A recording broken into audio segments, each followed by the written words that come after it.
Department of Homeland Security will now come to order.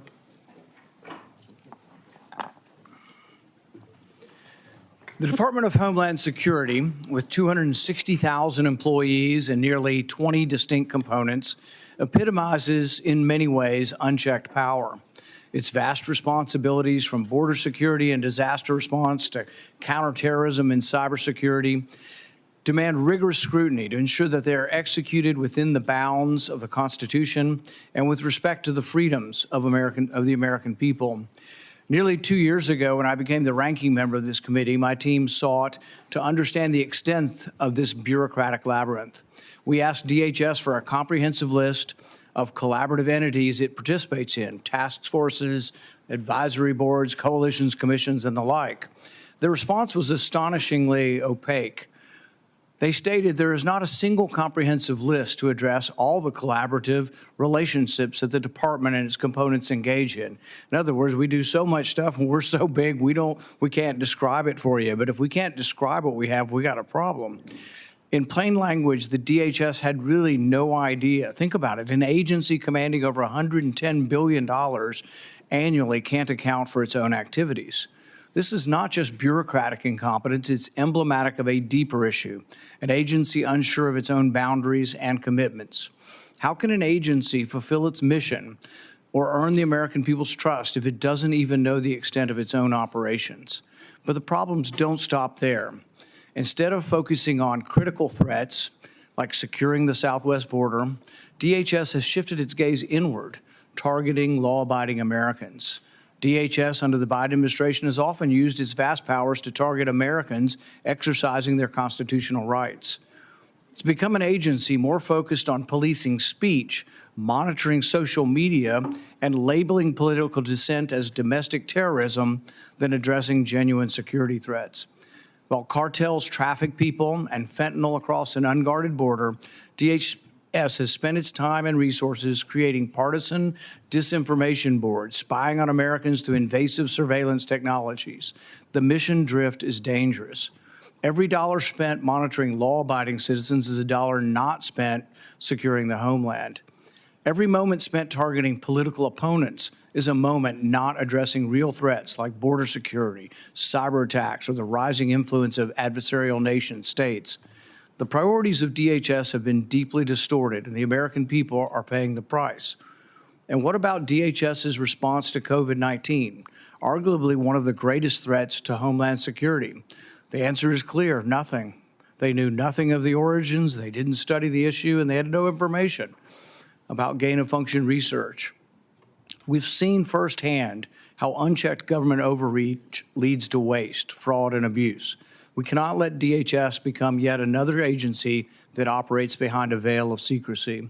The American people deserve transparency, accountability, and leadership that puts national security and liberty hand in hand, not at odds with each other. Today, we gather to consider the nomination of Governor Kristi Noem to serve as the Secretary of the Department of Homeland Security. I hope this hearing will set the tone for this committee's work in the new Congress to restore transparency and accountability to an executive branch that has grown unchecked. Governor Noem, if confirmed, you will lead an agency that has lost its way.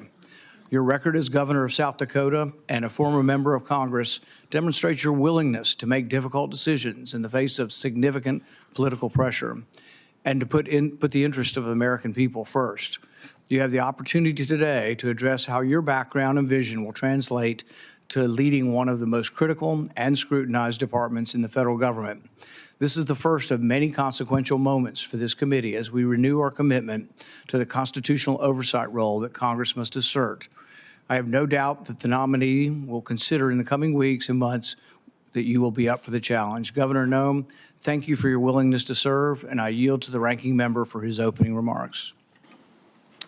Thank you, Chairman Paul. Governor Noem, it's great to see you here today, and I want to first thank you for making yourself available not only to the entire committee, but the discussions that we had in my office, going perhaps a little more in depth in the issues than is possible in a hearing like this, and having that open and frank conversation is something that I appreciate.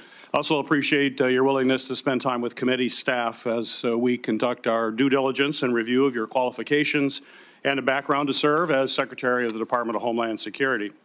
As our third largest federal agency with more than 240,000 employees and an operating budget of more than $100 billion, the Department of Homeland Security requires strong, stable, and principled leadership. Our nation faces serious threats and security challenges, from securing our borders and combating terrorism to preventing cyber attacks and responding to our nation's increasing number of natural disasters. And DHS is the first line of defense in all of those areas. I appreciated the conversations we had at today's hearing, where we discussed the importance of ensuring that our nation's borders are safe and secure. And while we must address the significant challenges we face on the southern border, we also need to ensure that there are sufficient resources to secure our northern border, something I know you're very familiar with as the governor of your state, including building out our Northern Border Mission Center. This is especially important in my home state of Michigan, which has two of the nation's busiest border crossings, and we're going to be adding another span shortly, the Gordie Howe International Bridge, which will open later this year. To facilitate the lawful trade and travel at those ports of entry that are absolutely critical to our economy, I've worked on legislation to hire additional U.S. Customs and Border Protection officers to meet increased staffing demands. We must secure our borders, but we also know it is well time past to streamline our immigration and our asylum process as well. In addition to border security, DHS is responsible for addressing many threats that face our nation. Just a few weeks ago, unfortunately, Americans were shocked to see two horrific incidents in New Orleans and Las Vegas, a deadly reminder that terrorism and radicalization remain very real and ongoing threats to our homeland. In my role on this committee, I've made combating foreign and domestic terrorism, as well as extremism, a top priority. In this complex environment, it is essential that DHS continue to focus on all terrorism threats, track and report data to Congress and to the American people, and coordinate between all components to ensure the department is effectively addressing all types of terrorist threats. We've also seen the persistent cyber attacks are still a very serious threat, in fact, an increasing threat. A recent attack from Chinese-based hackers infiltrated the Treasury Department, on top of ongoing Salt Typhoon hack that comprised numerous U.S. telecommunications companies. There's no question that DHS must continue to lead the way in protecting our networks from foreign adversaries, cyber criminals, and so-called hacktivists to prevent cyber attacks from becoming increasingly devastating to our security as well as to our economy. And finally, the Department of Federal Emergency Management Agency must continue to work hard to address the increasing number of natural disasters affecting our communities as a result of climate change.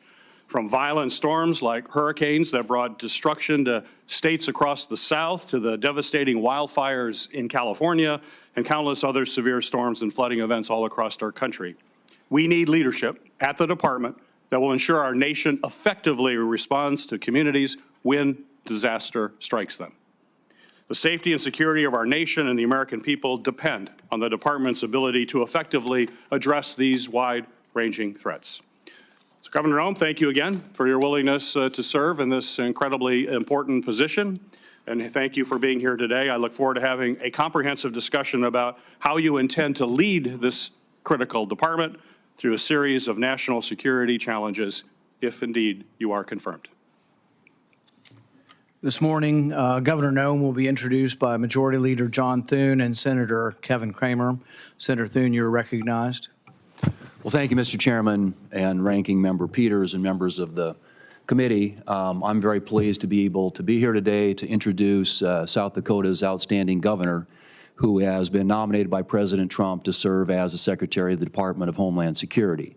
I've known Kristi Noem for a long time. She has a very compelling personal and family story, which inspired her entrance into the public arena, and I'm sure you'll hear a little bit more about that from her. But I've observed as she has gone through the state legislature as a leader there, State House of Representatives, the U.S. House of Representatives, where she was our only member from South Dakota, representing our state's interests there for 8 years, and now currently as South Dakota's governor. And I think she brings to this job a number of things that are going to be really essential. And one is obviously a skill set. when it comes to managing hard problems. She led our state through the pandemic, managed what were extraordinary circumstances all across this country in a way that made South Dakota, frankly, a magnet for people from other states who were trying to flee or get away from some of the heavy-handed requirements that were imposed in other states around the country. Our state stayed open, stayed free, and that was largely due to her leadership. And I would say, too, as we tackle what is an enormously complicated and hard issue, which is our southern border, it's going to require a skill set, which I believe she possesses. It's going to require a tremendous amount of persistence and determination, which I think she has, an enormous amount of energy, which she has in abundance, and frankly, what I would say is just absolute toughness. It's going to take some tough and hard leadership to get things back in order. And I want to refer to something she said in her State of the State address earlier this week to South Dakotans, and that is that over the past 4 years, we've seen a complete disregard for the security of our borders and the safety of the American people, to say nothing for the rule of law. Chaos at our southern border and the Biden administration has left our country vulnerable to a whole host of security concerns, from terrorist entries to cross-border criminal activity like drug trafficking. I think it's well documented, and I think it's high time that it gets fixed. And we have somebody nominated by the President that I believe has the capabilities, the qualities, the experience, and again, frankly, the determination and toughness to solve what is a very, very tough issue, and one which is desperately in need of solutions. So I'm pleased to be able to be here today to introduce our great governor and to thank you for your consideration. I look forward to this committee acting on her nomination, and I look forward to voting for her on the floor of the United States Senate to be the next Secretary of the Department of Homeland Security. Thank you, Mr. Chairman. Senator Kramer. Thank you, Chairman Paul, Ranking Member Peters, colleagues. Once again, I find myself in full agreement with the Majority Leader. It's a good place to be in our business. So this is a very special opportunity for me. And the first thing I want to do is thank nearly all of you. I got into almost every one of your offices with Kristi as her very amateurish sitting Senator Sherpa. And the blessing for me was not only to be with my good friend and former colleague, but to learn a lot about this committee that I'm not on, and to get an inside view. And Gary, especially learning how we can work together at the northern border and how similar, although very different, Michigan and North Dakota are. So thank you for your hospitality. You were all very kind to Kristi and to me. But Kristi is a former colleague. You know, when you're the only member of a body of 435 from an entire state, it's really important to have friends. So together, Kristi and I were two out of 435. And if we could get Montana, Wyoming, and Alaska, there'd be 5 of us that could take on the fight. But I know this, I remember our very first year, my first year, it was not hers, my first year in the House, the unthinkable happened, and the House of Representatives failed to pass a farm bill. And all I can tell you was the least secure Homeland person in America was the Speaker of the House and the Majority Leader the next day, when Kristi and I doubled up, and eventually we got a farm bill done. I say that because we are living at a time, and Senator Peters, you used the words strong, stable, and principled. I can't think of 3 better words to describe Kristi Noem than those 3 words. I would add this. I'm not surprised that President Trump turned to Governor Noem. Securing the homeland is the #1 priority, our #1 priority, our #1 constitutional priority as a Congress. And it is for sure the #1 priority of the voters in the last election. And it is the #1 priority for President Donald Trump. So naturally, he would say, who is the toughest, smartest, most capable protector that I know? I think I'd like to find a ranch woman, mom, grandmother who knows how to protect her own. And when you grow up on a ranch in the prairies or the West, nobody else is going to look out for your critters. No one else is protecting your family. You do it. And she brings this skill set, as Senator Thune said, as a leader, as a legislator, as a member of Congress, as a governor, are very important. By the way, when I'd get into the room with other governors, Senator Hassan, I might as well have just left because I was now part of a club where I don't belong. But anyway, it was very, very rich because there's an alliance there that's really, really important. And so for me, it's just a really special opportunity to be able to be here with her and to have had this time in your offices introducing her to you. But I want to wrap up because last night I received a very touching letter, unsolicited by either Kristi or me, from the tribal chairwoman from the Standing Rock Sioux tribe, which straddles North Dakota and South Dakota. They don't really care who wins the South Dakota State-North Dakota State football game, but they do care about their reservation. And Chairwoman Alkire sent me this letter. Standing Rock is the home of Sitting Bull, in case you were wondering about the credentials of their ability to protect the homeland. I'll just read a few words. On multiple occasions, Governor Noem has invited the Standing Rock Sioux tribe to her table at the South Dakota State Capitol to enter into meaningful discussions. That's what I witnessed when she came to your offices. And Janet writes, it is of great excitement and enthusiasm that our North Dakota Governor, Doug Burgum, will be at the helm of the Department of Interior, and my hopes remain high that you will feel the same about Governor Kristi Noem at the helm of the Department of Homeland Security. These two governors understand the needs in Indian country and what words like tribal sovereignty, jurisdiction, and consultation mean to the indigenous people. Speaks volumes to her leadership and to her character. It's my honor to support her and turn it over to her. Thank you for those great introductions. The committee has also received several statements in support of Governor Noem's nomination, including a letter from 22 fellow governors, the International Association of Firefighters, and 6 other organizations. Without objection, these letters of support will be made part of the hearing record. And I know our senators are going to have to go, but thank you for coming and doing those introductions. It's the practice of this committee to swear in witnesses. Governor Noem, please stand and raise your right hand.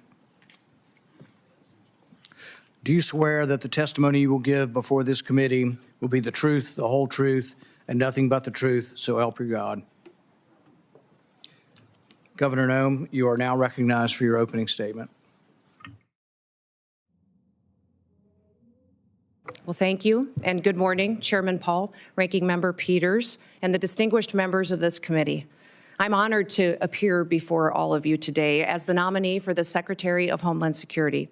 I want to thank President-elect Donald J. Trump for his confidence in my leadership and the people of South Dakota for their fantastic support throughout my time in public service. I would also like to express my sincere gratitude to Senator Kramer. He has been an invaluable resource to me throughout this process and given me much wisdom as well as insight into the thoughts and the procedures of the Senate and this body. And I'd also like to express my gratitude to Senator Thune, the majority leader of this esteemed body. He's been an advisor to me for many years as well as a friend. And I'm so grateful for the generous support of these two men and their willingness to be here this morning to speak on my behalf and to introduce me to this committee. Now, I'm a wife and a mother and a grandmother, a farmer, rancher, business person.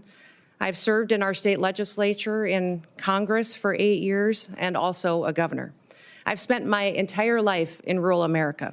I understand what it means to work hard every single day and to build a better future for your kids and for all of our communities. I come before you today with a deep sense of responsibility and a humility as the nominee to lead the Department of Homeland Security, and also a commitment to the more than 330 Americans who we will work together to help serve and to keep safe and secure in their homes and in their communities. Now, before I proceed, I want to introduce to you my husband, Brian, who's here with me today. He is my constant 24/7 reminder of our dedication to public service and that it's not a solo effort or done alone. He has been a rock by my side, and I appreciate all of his love over so many years. I'm grateful that he's here with me today. Now, securing our homeland is a serious, sacred trust that must be relentlessly pursued and can never be taken for granted.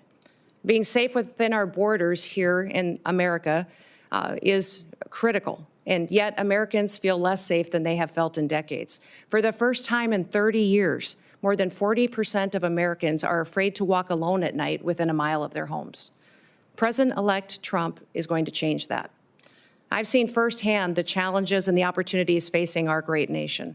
In the 20 years since the Department of Homeland Security was formed, the nature of the threats to our homeland has grown and they've evolved. This department was created in response to the failures of the government that led to the September 11th, 2001 terrorist attacks. And that reality is not lost on me, especially in the wake of the recent terrorist attacks over New Year's. Now, I've led South Dakota for the last 6 years with a focus every day on making our state safer, stronger, and freer. I've focused every day on making the best decisions, not just for right now, but for generations to come. I've overseen a state budget of over $7 billion and a state employee workforce of more than 13,000, including more than 7,000 that report directly to the governor. I've addressed important issues like cybersecurity, human trafficking, drug interdiction, and also natural disasters, the same challenges that are facing so many of you and the people that you represent back home. I've secured our state and supported the rule of law. And if confirmed as the 8th Secretary, that is the same approach that I will take to leading the Department of Homeland Security. As we face the evolving threats of the 21st century, the mission and the success of DHS is more critical than ever. We must be vigilant and proactive and innovative to protect the homeland. The challenges in front of us are extremely significant, and we must secure our borders against illegal trafficking and immigration. We must safeguard our critical infrastructure to make sure that we're protected against cyber attacks, respond to natural disasters, and also terrorism. I firmly believe that we can meet those challenges head-on with resolve. Innovation, we can use collaboration with federal and with state partners. And senators, I want your input. Border security must remain a top priority. As a nation, we have the right and the responsibility to secure our borders against those who would do us harm. And we must create a fair and a lawful immigration system that is efficient and is effective and that reflects our values. President Trump was elected with a clear mandate. He needs to achieve this mission because 2/3 of Americans support his immigration and border policies, including the majority of Hispanic Americans. I was the first governor to send National Guard troops to our southern border when Texas asked for help and when they were being overwhelmed by an unprecedented border crisis. If confirmed as secretary, I'll ensure that our exceptional, extraordinary Border Patrol agents have all the tools and resources and support that they need to carry out their mission effectively. The same is true of my commitment to the outstanding men and women of the U.S. Immigration and Customs Enforcement. They are responsible for apprehending, detaining, and deporting illegal immigrants. And getting criminal aliens off of our streets and out of the country will help American communities be safer again. The bravery and the dedication of the Border Patrol and ICE are unmatched, and I will restore dignity to their work. The rising threat of cyber attacks also demands our utmost attention, and our critical infrastructure, from energy grids to financial institutions, is under constant attack by foreign adversaries and criminal actors. As Secretary, I will prioritize a comprehensive, whole-of-government approach to cybersecurity. In fact, in the coming days, we have to plan bigger and think faster and smarter.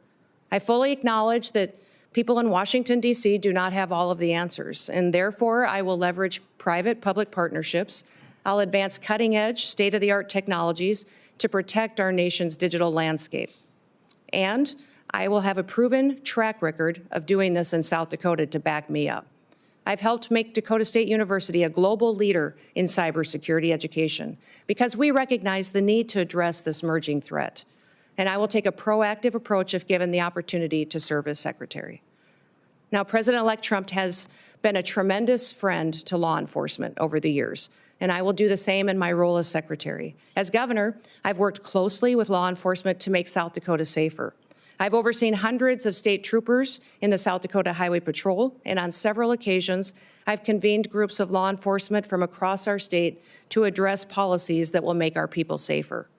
In fact, while some in this country were attacking law enforcement and defunding them, we took the opposite approach in South Dakota. We recruited law enforcement officers to move to South Dakota, a state that respects their service and their sacrifice. And we revamped our law enforcement training to provide the first ever state-led, tribal-focused law enforcement training academy. I'm very proud of the work that we've done in cooperation with our tribes to help make their communities more safe. And we must remain vigilant against terrorism and against others who wish to do us harm to our country and to our great people. I'll ensure that our intelligence and our law enforcement agencies are working together hand in hand, that they're fully equipped to detect, prevent, and respond to threats from radical ideologies and foreign adversaries. This requires resources, coordination, and collaboration across all levels of government. And once again, I will seek your wisdom and I will seek your input into the months ahead. For the sake of the people that we both represent, we have to get this right. Now, I recognize that Homeland Security isn't just about prevention, but it's also about resilience. When disasters strike, as we know they will, the Department of Homeland Security must be ready to respond swiftly, efficiently, and effectively to protect the lives and the property of Americans. As governor, I've worked with FEMA in response to a dozen natural disasters in South Dakota. These have included historic floods, tornadoes, blizzards, wildfires, a derecho, and even a global pandemic.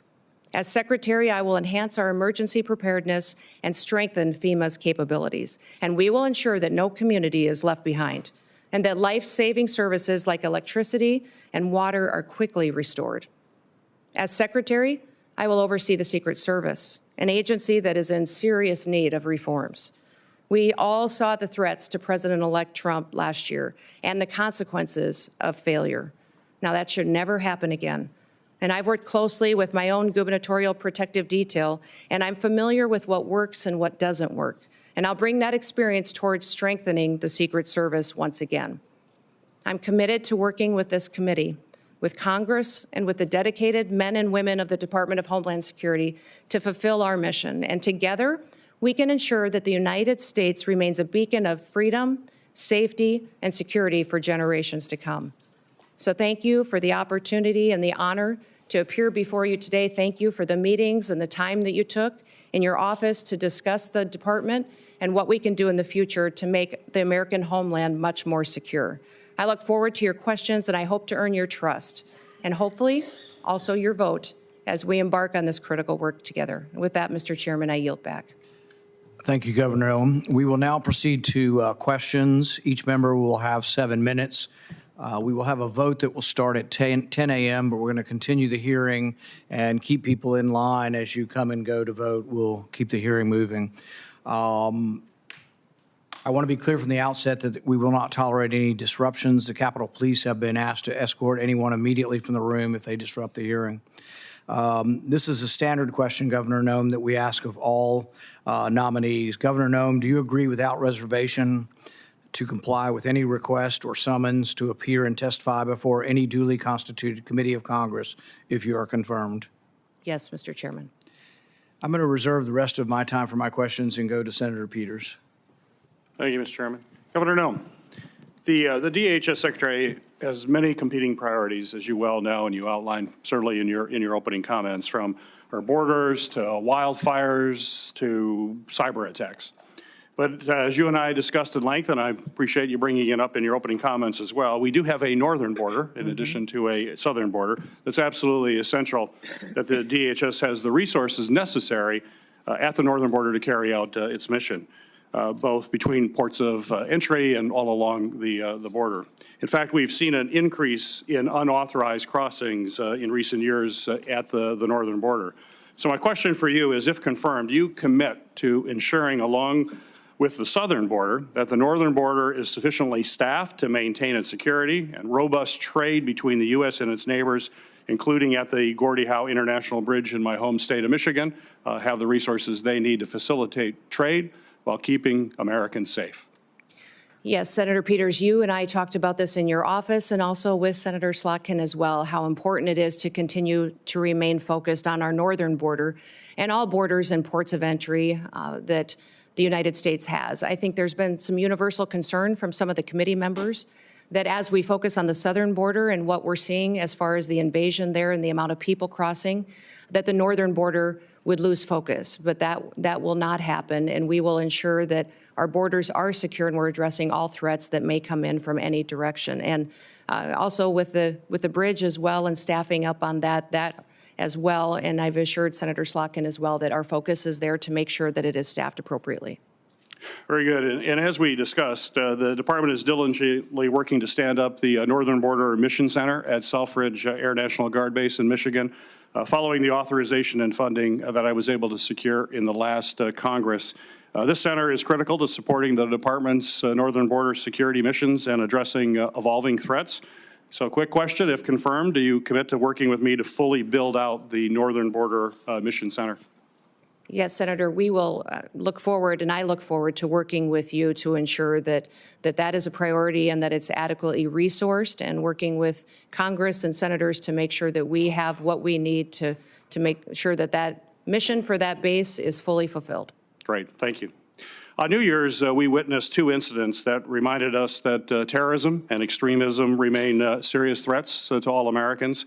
Both DHS and the FBI have consistently said that the most persistent threat to the homeland is from U.S.-based individuals or small groups radicalized by a variety of ideologies, from white supremacy to ISIS to al-Qaeda.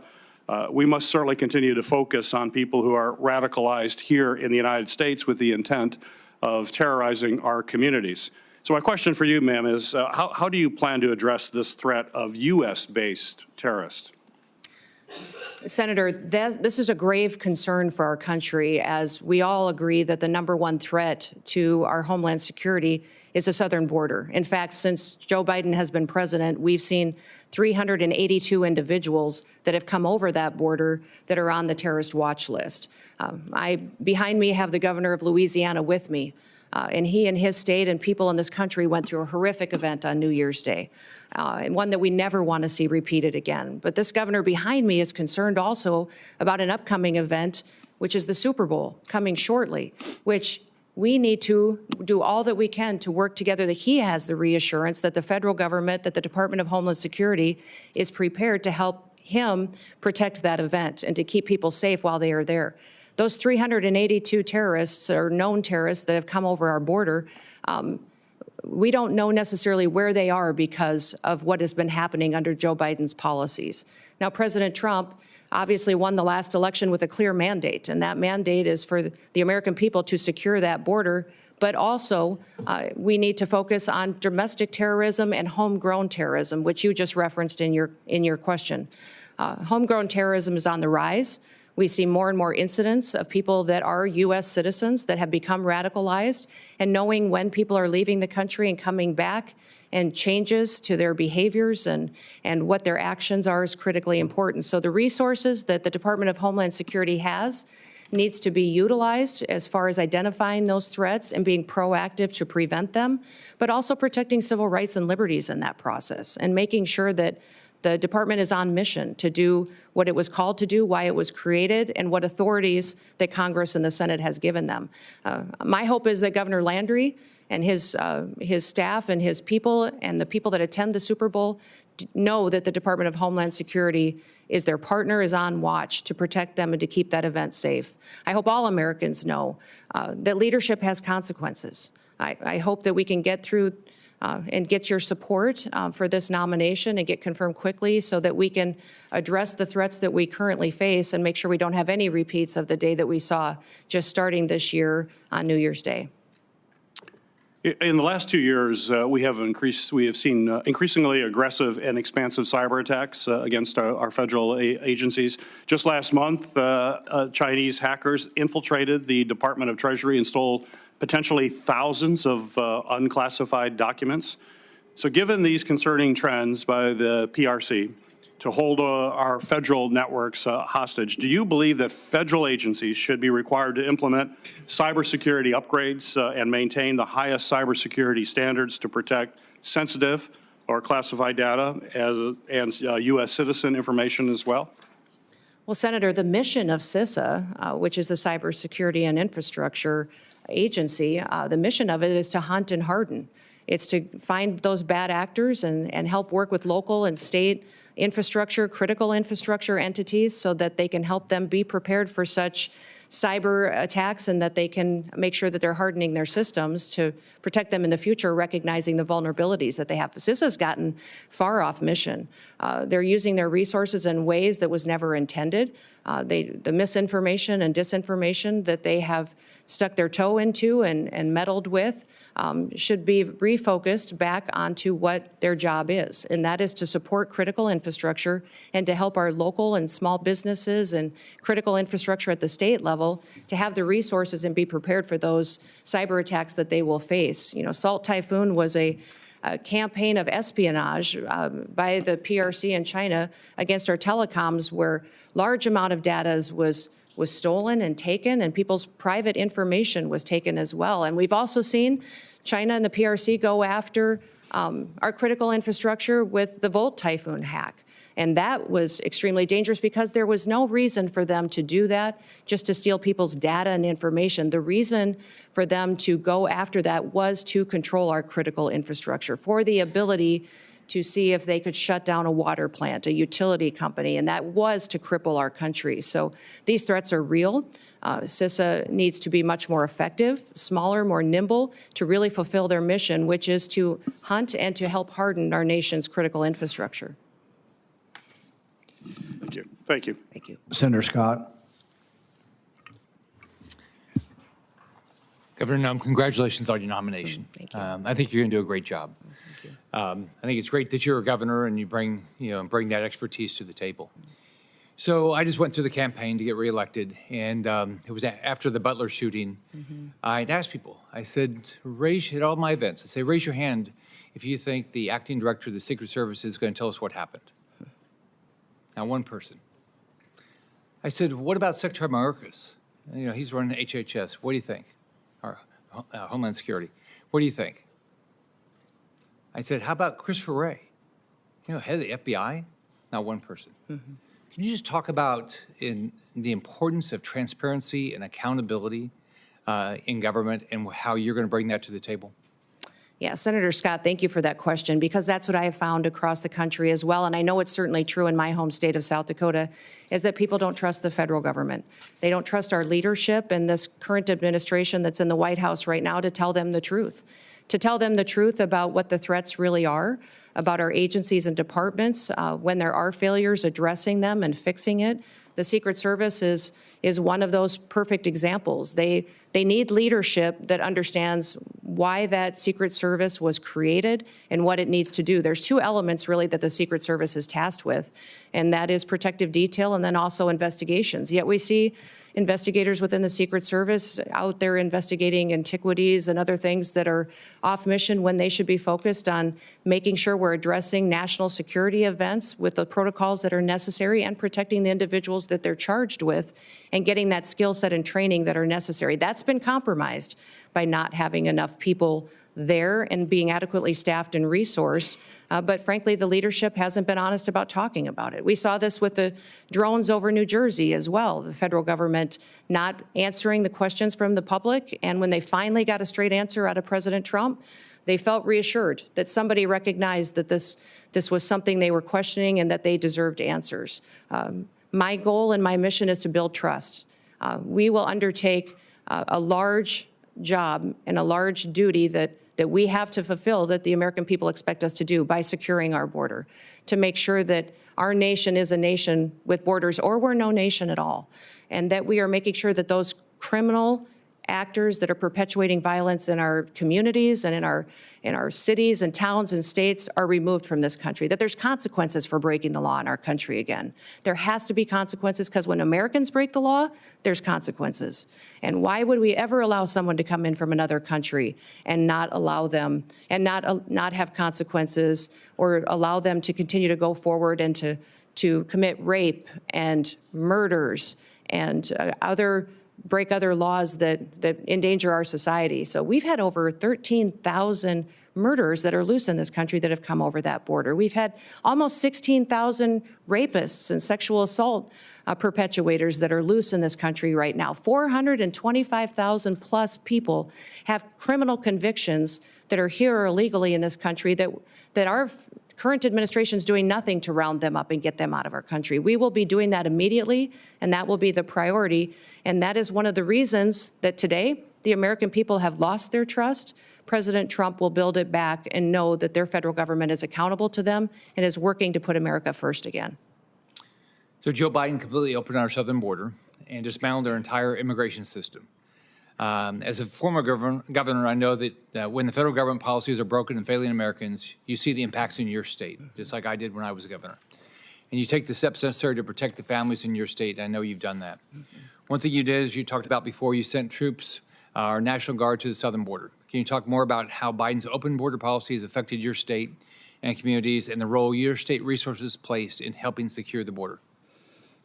You know, we certainly have seen the effects in South Dakota that many of your states did, and I would say every state has seen the effects of an open border and the policies that have been under the Biden administration. We saw increased crime, but we also saw increased drug activity. We saw cartel and their affiliates moving into our state to proliferate trafficking, and we saw people being victimized and a lack of accountability with the federal government. So when Texas was addressing the situation and asked other governors for help, we sent help. I know many of the other governors at the time were sending law enforcement, but I made the decision that at that time that it was more appropriate to send the National Guard, that our National Guard could be activated under Title 32 and sent to assist another state from the invasion that was happening, and because the National Guard is trained for just such a mission. Because of this invasion, that it is a war zone down there with what they are going to see, the threats that they would see, and that they are trained specifically to interact with other agencies. The National Guard is used to falling in with other agencies and cooperating with them and could do that seamlessly. And their families and their communities are normalized to them being deployed. So we have in South Dakota deployed our National Guard to the southern border 8 different times. 2 of them were federal deployments that the Biden administration sent them down there. One was to send our Lakota helicopters, which were used for surveillance and the drug interdiction that was going on down there. But 6 other times I sent them under state activation to partner with Texas and other states in securing our southern border. They did security operations. They also did building of the wall and partnered with Texas, recognizing the failures of the federal government. The failures of the federal government are significant, and we've seen our families and communities devastated by those effects, by the drug epidemic, by the trafficking that's going on, the increased crime. And we recognize that just because the federal government wasn't doing their job, we could not fail our state. And I needed to protect the people of South Dakota, and the people of South Dakota were overwhelmingly supportive of these deployments and very proud of our National Guard. When I was governor of Florida, there was a terrorist attack in Paris by Syrian refugees. So President Obama was president, and I said, I'd like to know if you're going to send refugees to my state, that you give us some background on them. You know, I assume you vetted them and tell us what's going on. You have to tell me, but you ought to tell our state law enforcement and our local law enforcement. All right, that they said, go jump in the lake. They're meaner than that, but they said, go, you know, you have no rights as a governor, which had made no sense. We had over 70,000 people come here after Afghanistan on planes into this country, completely unvetted, all right? They've never given our governors any information. So would you change that? Yes, the communication between states and the federal government has been absolutely broken. And that's what I love about this committee is you do have governors sitting on this committee that have been in that role as a commander-in-chief and have the responsibility for being the CEOs of their state. It's a different perspective than serving. I served in Congress too, and both are extremely important, and they're just different in that responsibility that weighs on your shoulder. I often told folks that that is the thing that most times, if something was going to keep me up at night, it was the responsibility that I had being commander-in-chief, recognizing the decisions that I made.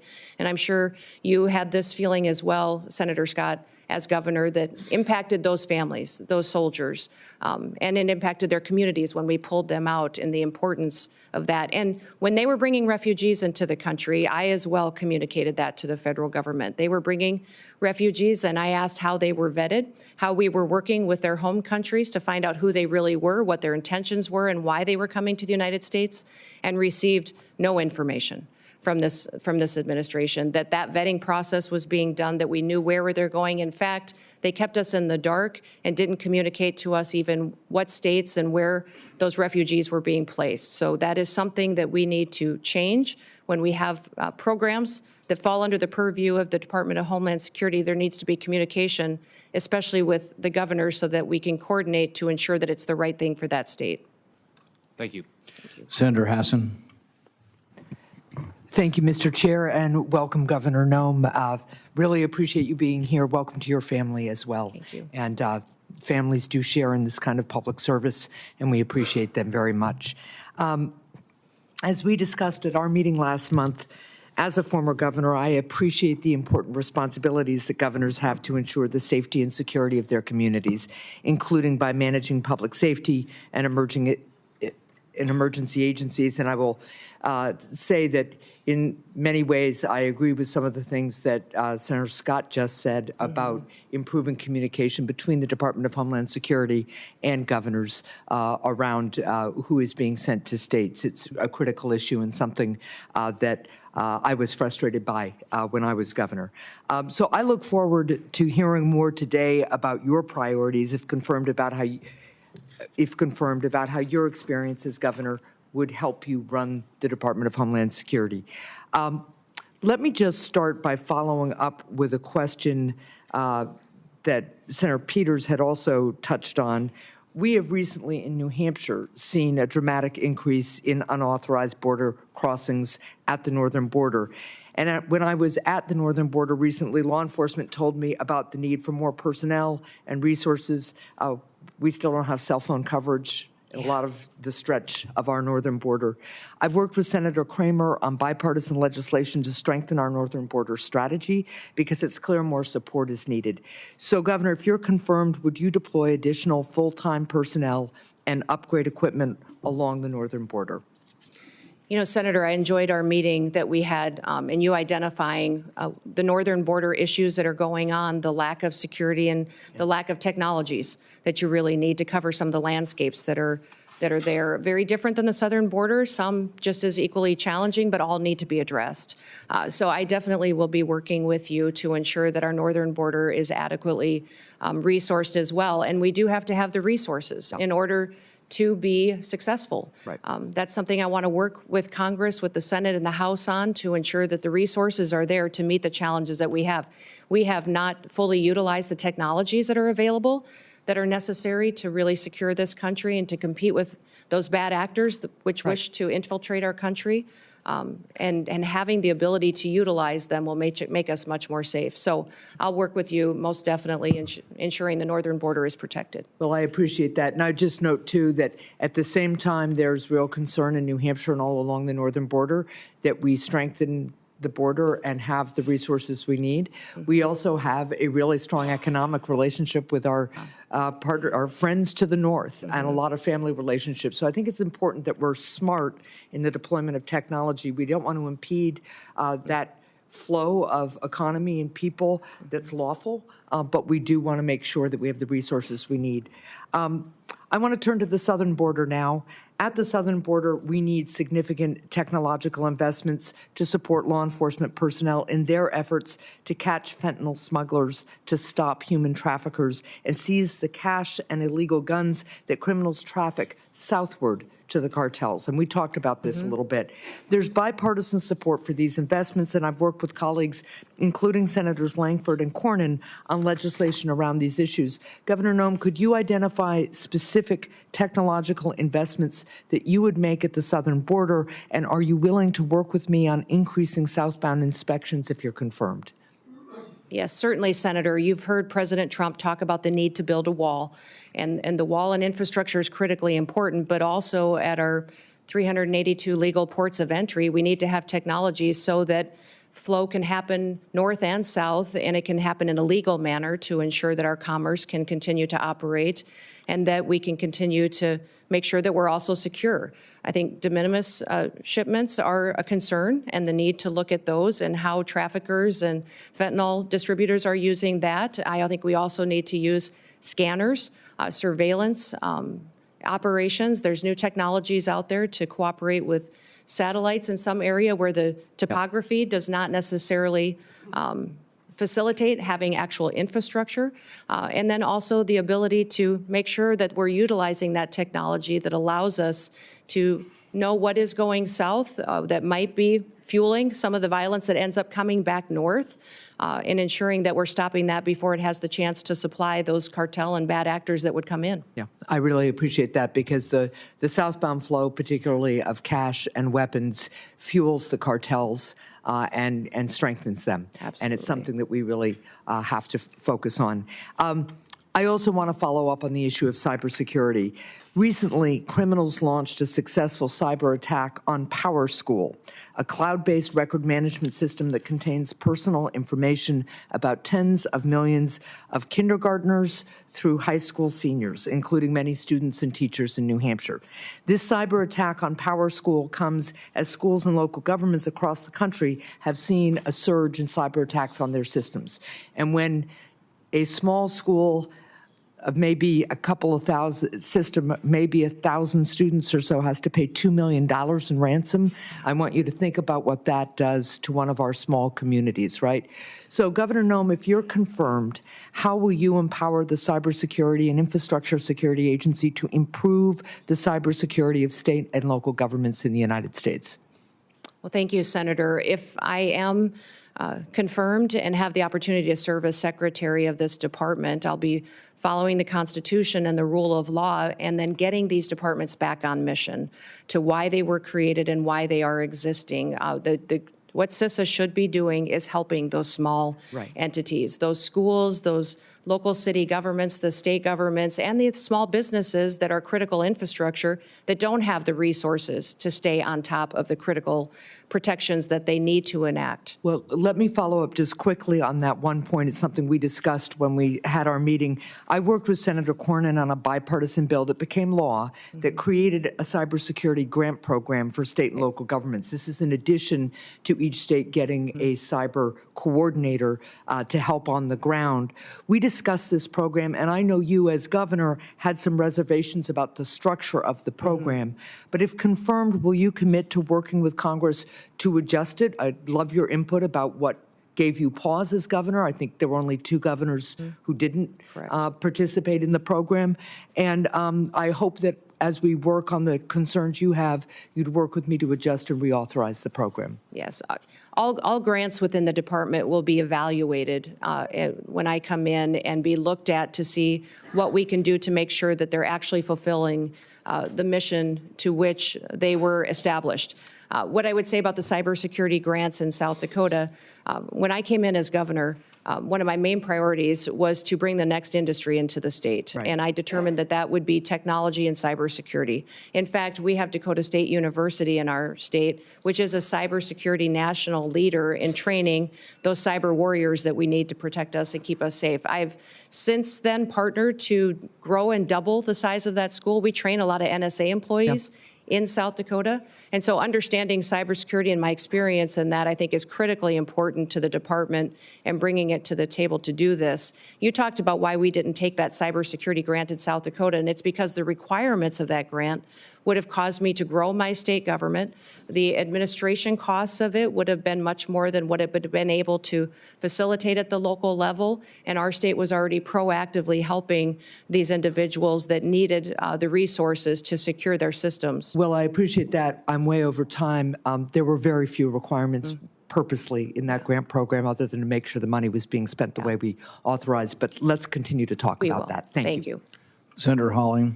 Thank you, Mr. Chairman. Governor Noem, welcome. Congratulations on your nomination. I'm delighted to see you here. I do notice the chairman of the Ways and Means Committee is over your shoulder there. I'd have to question your judgment about who your friends are based on that. The great chairman from the state of Missouri. It's fantastic to have you here. You know, the Department of Homeland Security is not particularly old, but you already have what I hope will soon be the distinction of succeeding the worst secretary in the history of the Department of Homeland Security. Alejandro Mayorkas has been an absolute disgrace to that department and frankly to this country. And I'm delighted to see you willing to step up and serve. Let me just ask you something. I repeatedly asked your predecessor when he sat where you're sitting whether the southern border was secure. And he repeatedly told me under oath, it is secure, Senator. And he repeatedly said under oath, our policies are working, Senator, meaning the Biden administration policies that, of course, gave us this devastating open border. So let me just ask you, is the southern border secure as we find it today? Senator, no, the southern border is not secure today, but in just 3 days, we will have a new president in this country, President Donald J. Trump, and he will secure our border. That is refreshing candor. I'm glad to hear it. Let me ask you about a young man from my state. This is Travis Wolf. He was 12 years old when he was killed just over a year ago by an illegal migrant who mowed him down, and I choose my words carefully, mowed him down in a motor vehicle, hit him head on, doing 75 and a 40, killed him. Others were severely injured. Just yesterday, a witness sitting where you are sitting today told this committee that migrant crime is, and I quote, not an actual concern. Not an actual concern. In a hearing before this committee advising us to drop the Lake and Riley Act and not focus on migrant crime. You know, in my state, with the death of people like Travis Wolf and Officer David Lee, who was assaulted and killed in St. Louis, and officers in Kansas City who have been assaulted by illegal migrants, and others who have been carjacked and stabbed, would you agree with me that migrant crime sure as heck is an actual concern and that you intend to do something about it? Yes, Senator, absolutely. And I am so sorry about Travis and my prayers go out to his family. I can't even imagine what that is like. And thank you for telling his story, because there's so many families in this country that have that same story. And they don't understand why the federal government is allowing people to come into this country illegally and then perpetuate crimes against their people and then give them resources and shelter and food and debit cards to go take care of their families when they go to work every single day to make sure that they're providing for their families and are held accountable to when they break our laws. So, let me ask you this. Will you work with President Trump to reinstate the Remain in Mexico program that the president had in place in his first term, which does so much to ensure that those who would seek to abuse our asylum system are not allowed into the country, and those who have legitimate asylum claims, their claims are processed in due order and in due course, but they wait in Mexico until those claims are fully processed. Will you work to reinstate that program? yes, Senator, the president and I have talked extensively about this and will 100% partner with him to reinstate the Remain in Mexico policy and make sure that it's in place. Fantastic. I think Travis might be alive today if that policy had been in place. Let me ask you about CBP One, the phone app that I've called concierge service for illegal immigrants. I'm sure you're familiar with it. This was the Biden administration's effort to allow asylum seekers to apply ahead of time using their phones, but not actually to provide any evidence that they needed asylum. There was a newspaper report, a press report that said the only problem with the app is it never asks users, are you seeking asylum? They don't ask for any asylum evidence. They simply release these so-called asylum seekers who use the app into the country on parole. Sometimes they're never given a hearing. The Inspector General actually did a report, a full investigation report on CBP One, and found that frequently users of this app were claiming the same addresses in the United States as their intended destination, even though they didn't know each other, they weren't family connections. In other words, it has been completely abused. And the idea that the federal government would pay for this kind of concierge service for illegals, I think, is outrageous. Will you end the use of the CBP One app? Yes, Senator, if confirmed, and I have the opportunity to be secretary on day one, CBP One will be shut down. There's data and information in there that we will preserve so that we can ensure we know who's coming into this country and who's already here that we need to go find, but also we make sure that there's another program, CHNV, which I'm sure you're very familiar with, where our federal government actually paid to fly people into this country directly from other countries without any vetting or knowing who they are. So there's several of these programs that need to be eliminated, and we need to ensure that we're following legal immigration laws. I'm glad you just mentioned CHNV. This is this is a mass parole program. Of course, as you know, our law allows parole in only very limited circumstances. There are two circumstances, and it requires case-by-case evaluation The present administration, soon to be gone, has granted mass parole in direct defiance of the law, not case-by-case evaluation. The CHNV program is one of those instances. Will you put a stop to this abuse of our parole law and our asylum system? Yes, we will go back to case-by-case evaluation of these parole cases and ensure that we have more resources if you will partner with us to make sure that our legal immigration system is fully utilized, that we have more judges, more immigration courts so that we can process people legally and make sure that they are going through that process rather than, like Joe Biden has done, use this as an excuse to allow people to come into our country with no consequences. Let me ask you about another low light, not a highlight, but a low light of this last administration and DHS. Your predecessor, the current Secretary of DHS, established a disinformation board using taxpayer resources to police speech on the internet and elsewhere, to tag American citizens' viewpoints as either legitimate or not legitimate, and use the power of the state to censor them, including having them removed and perhaps penalized. This has got to be the darkest chapter, I think, in DHS's short history.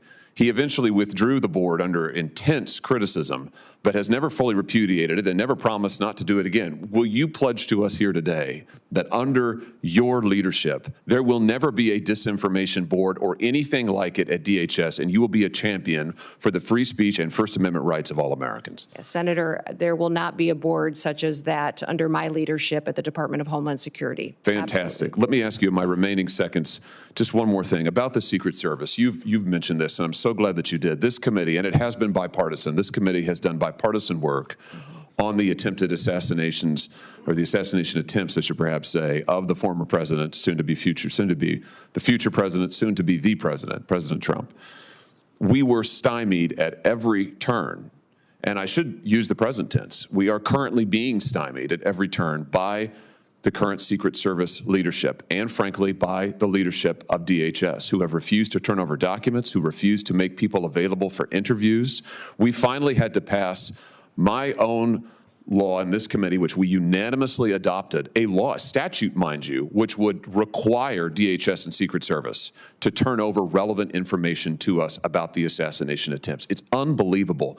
When you come to office, to this office, I hope very soon, will you pledge to us that you will open the books on all of the facts associated and around these assassination attempts, that you will make available to us and to the public, most importantly, all the facts so that we can ensure that this never happens again and that the needed reforms in the Secret Service are put into effect? Yeah, Senator, if I am the Secretary of Homeland Security, I will certainly work with you to build transparency and make sure the facts are shared with you and your committee. I know that you've been very frustrated by the lack of transparency from the department, and I want to thank those of you that have worked on that report that was put together on these assassination attempts. I know it was a bipartisan report and investigation that this committee conducted, and I appreciate you focusing on that, and I will work with you to get the information so that you have the truth of really what happened there and the failures so they can be fixed. Thank you. That's a great place to end, and a high note as I see my friend Senator Blumenthal, who did fantastic work on this effort, and it will be an incredible new day, and incredibly refreshing to have a DHS secretary who will tell us the truth, who will be honest with us about the facts, honest with the American people, and who will enforce our law. And I know you'll do that, Governor Noem. I look forward to supporting your nomination. Congratulations. Thank you. Senator Blumenthal. Thanks, Senator Johnson. Welcome, Governor Noem, and thank you for being here. Thank you for visiting with me, and thank you to your family for their service as well. Let me begin on a high note, thanking Senator Hawley for his leadership on the effort that I led with him to essentially get some basic facts out of the Secret Service when we were investigating, Senator Johnson and I, as leaders of the Permanent Subcommittee on Investigation, helping to lead it with the chairman and ranking member here. And I'm hoping that you've read our report and that you will agree to begin implementing its recommendations, which call for major reforms, in my view, a house cleaning top to bottom in the Secret Service, and greater transparency with this committee and with the American public. Yes, sir. I will certainly work with you to do that and to work to make sure that we have that transparency and the committee has the information that it needs to do due diligence of its oversight. Our investigation is continuing. Yep. Senator Johnson and I have discussed it, and we will be making more requests to pursue the fact-finding that is so important. I want to ask you about disaster relief. Mm-hmm. California is on fire. Mm-hmm. The fires raging there are going to leave destruction and devastation that is heartbreaking. Mm-hmm. I am really disappointed with some of the statements that President-elect Trump has made. For example, saying that, quote, we won't give him, referring to Governor Newsom, money to put out all his fires, and if we don't give him money to put out fires, he's got a problem. The specter is there of potential discrimination based on politics, withholding money from California or other states. It's not an unfounded fear. In the last administration, there were public reports about President Trump withholding money from the state of Washington because of his disagreements with Governor Inslee. Connecticut, like the rest of the nation, suffers from these natural disasters. Most recently, in August, we were hit by major flooding, and these natural disasters are going to become more frequent, as will be the need for the federal government to meet the requests for declarations of natural disaster. I assume you will agree with me that withholding disaster relief by President Trump or any other chief executive of the United States is a violation of his duty and of law. Well, Senator, leadership has consequences. And looking at the tragedy that's happening in California, I want to ask you yes or no, with all due respect. It's an easy... What's happening in California is the ramification of many decisions over many years. But under my leadership at the Department of Homeland Security, there will be no political bias to how disaster relief is delivered to the American people. So if President Trump were to say to you, we're going to withhold money from Connecticut or Michigan or any of the states, Iowa, because we don't like the governor or we don't like the politics of the state, you would stand up to him and say, Mr. President, we need to allocate that money. Well, Senator, in 3 days, President Trump will take an oath to uphold the Constitution and the rule of law in this country, and he will do that, and I'll be glad to have him back. And I don't assume that's a speak yes. to hypotheticals, which is what you're asking me to do, but what I will tell you is that as Secretary, I will do the same. I will deliver the programs as the laws Well, it's more than a dictate. hypothetical, with all due respect, and I apologize for interrupting you, but my time is limited, as you know, as a veteran of these hearings. It's more than a hypothetical. It's based on experience with President Trump withholding money from Washington State and elsewhere. I need to know from you, will you stand up to the President and say, no, the Constitution and the Impoundment Act requires us, for example, to allocate the $100 billion that we have just appropriated in the last session to states like Connecticut, $3 million, Texas, $10 million, almost every one of the states represented here. Will you say no to the President if he withholds that money? Sir, I don't know about the scenarios that you're referencing with President Trump, but what I will tell you is that if given the chance to be Secretary of Homeland Security, that I will deliver the programs according to the law and that it will be done with no political bias. And if the programs change or if you decide to change the rule of law, then I will follow that while adhering to the Constitution. So you pledge to allocate and distribute that $100 billion according to how the program is written, with no political bias. Every American deserves to be there and have disaster relief the same as their neighbors. Basically following the law. Yes. Let me ask you, Senator Peters asked you about homegrown terrorists. The New Orleans tragedy was the result of a homegrown terrorist born in this country, radicalized by ISIS. and it reflects the reason why the intelligence community, the FBI, almost all of our law enforcement has said repeatedly, domestic violent extremism is the most lethal and persistent threat to our security. That terrorist was radicalized by ISIS. The investigation is underway. We don't know all the facts, but we do know that he was a military veteran, and ISIS was responsible for radicalizing him. Shouldn't we focus on ISIS as a threat to this country's security? Senator, certainly we should be focused on all threats to this nation's security. That's the mission of the Department of Homeland Security, and homegrown terrorism is growing. We have more and more incidences. The tragedy we saw and the terrorist attack in New Orleans. What will you do to combat it? What will you do to stop ISIS and other extremist organizations from radicalizing people in this country? Well, certainly, Senator, I'll continue to work with the administration and our partners and the Department of Defense, the intelligence agencies, also within Secretary of State and the other branches and cabinet officials to make sure we're bringing all resources to bear to identify and to stop these types of terrorist activities. What I would say is the cybersecurity and intelligence elements that we have within the Department of Homeland Security have been incredibly siloed. They have not communicated with other intelligence agencies like they should and partnered.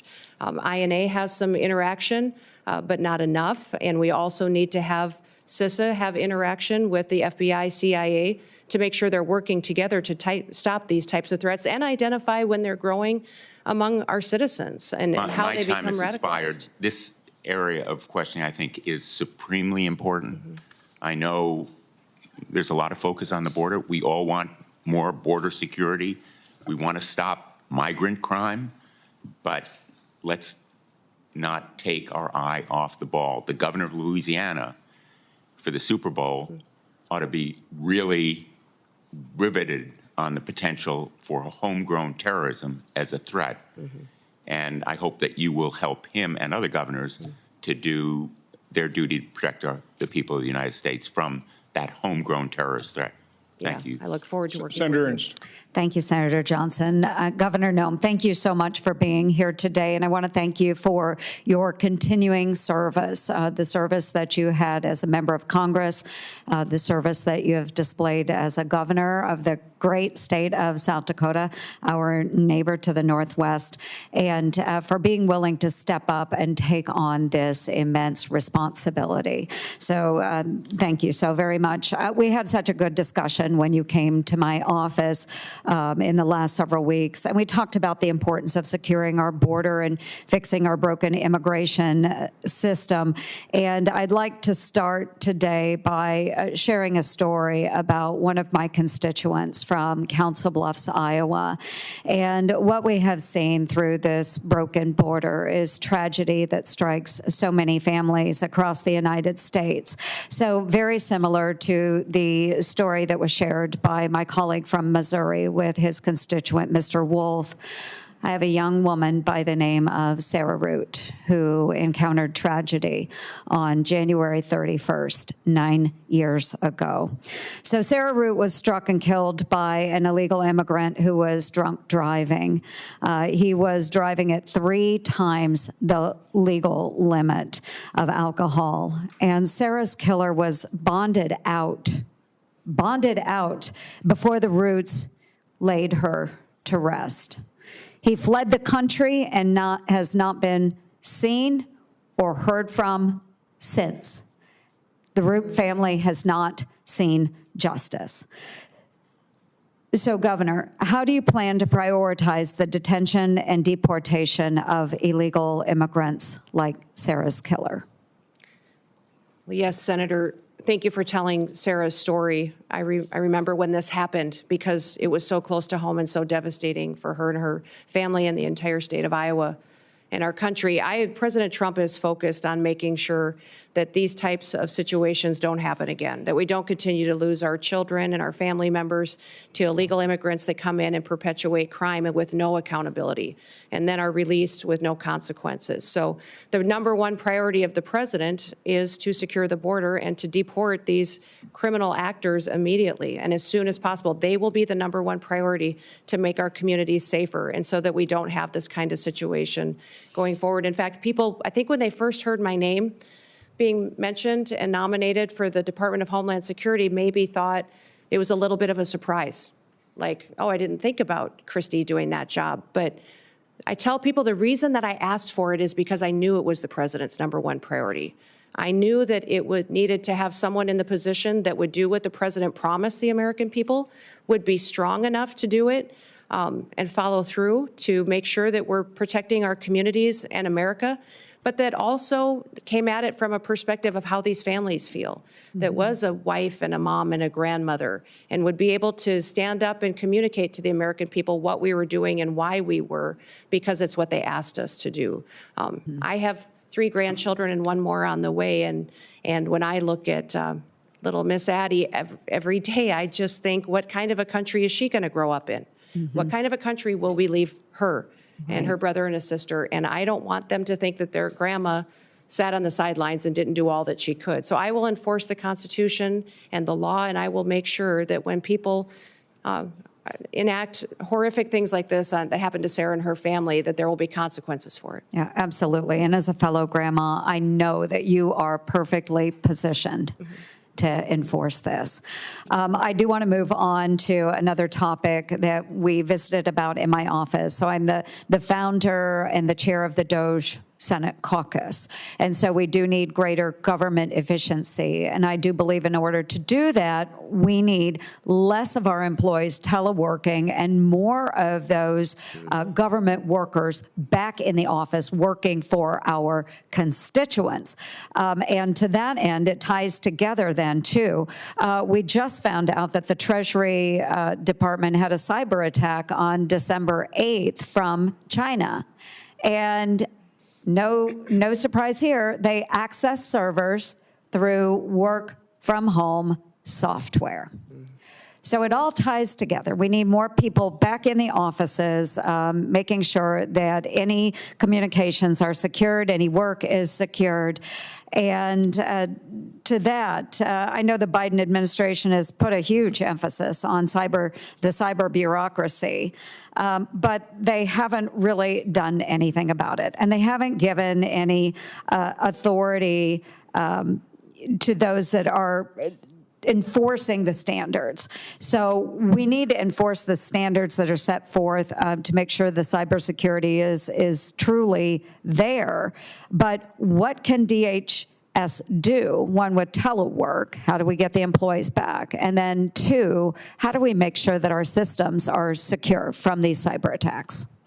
Well, Senator, thank you for focusing on remote work and the need to get people back in their offices and accountable to the work that they do. In fact, I've heard since being nominated for this position that many of the agencies within the department are not showing up, they're not doing their jobs. But even FEMA, who is responsible for disaster response, that they have the alternative, some of these employees, to not even respond to a disaster, which might explain the horrific results that we saw in North Carolina when they had such a terrible disaster that impacted families and communities, and FEMA failed them so miserably. If it's not even a responsibility of them to show up when terrible things happen, what other day-to-day activities are not getting done because they're working for home or not doing their job at all. You talked about cybersecurity and the need to ensure that our systems are safe and secure. One of the things that disturbs me the most is that we don't necessarily even know how some of these espionage attacks that have infiltrated our systems have happened. We don't know how to stop them yet. We don't have the knowledge, and that our departments and intelligence agencies and cybersecurity agencies have become siloed and aren't working together to stay in front of these bad actors. But many times our most vulnerable area happens at the state and local level.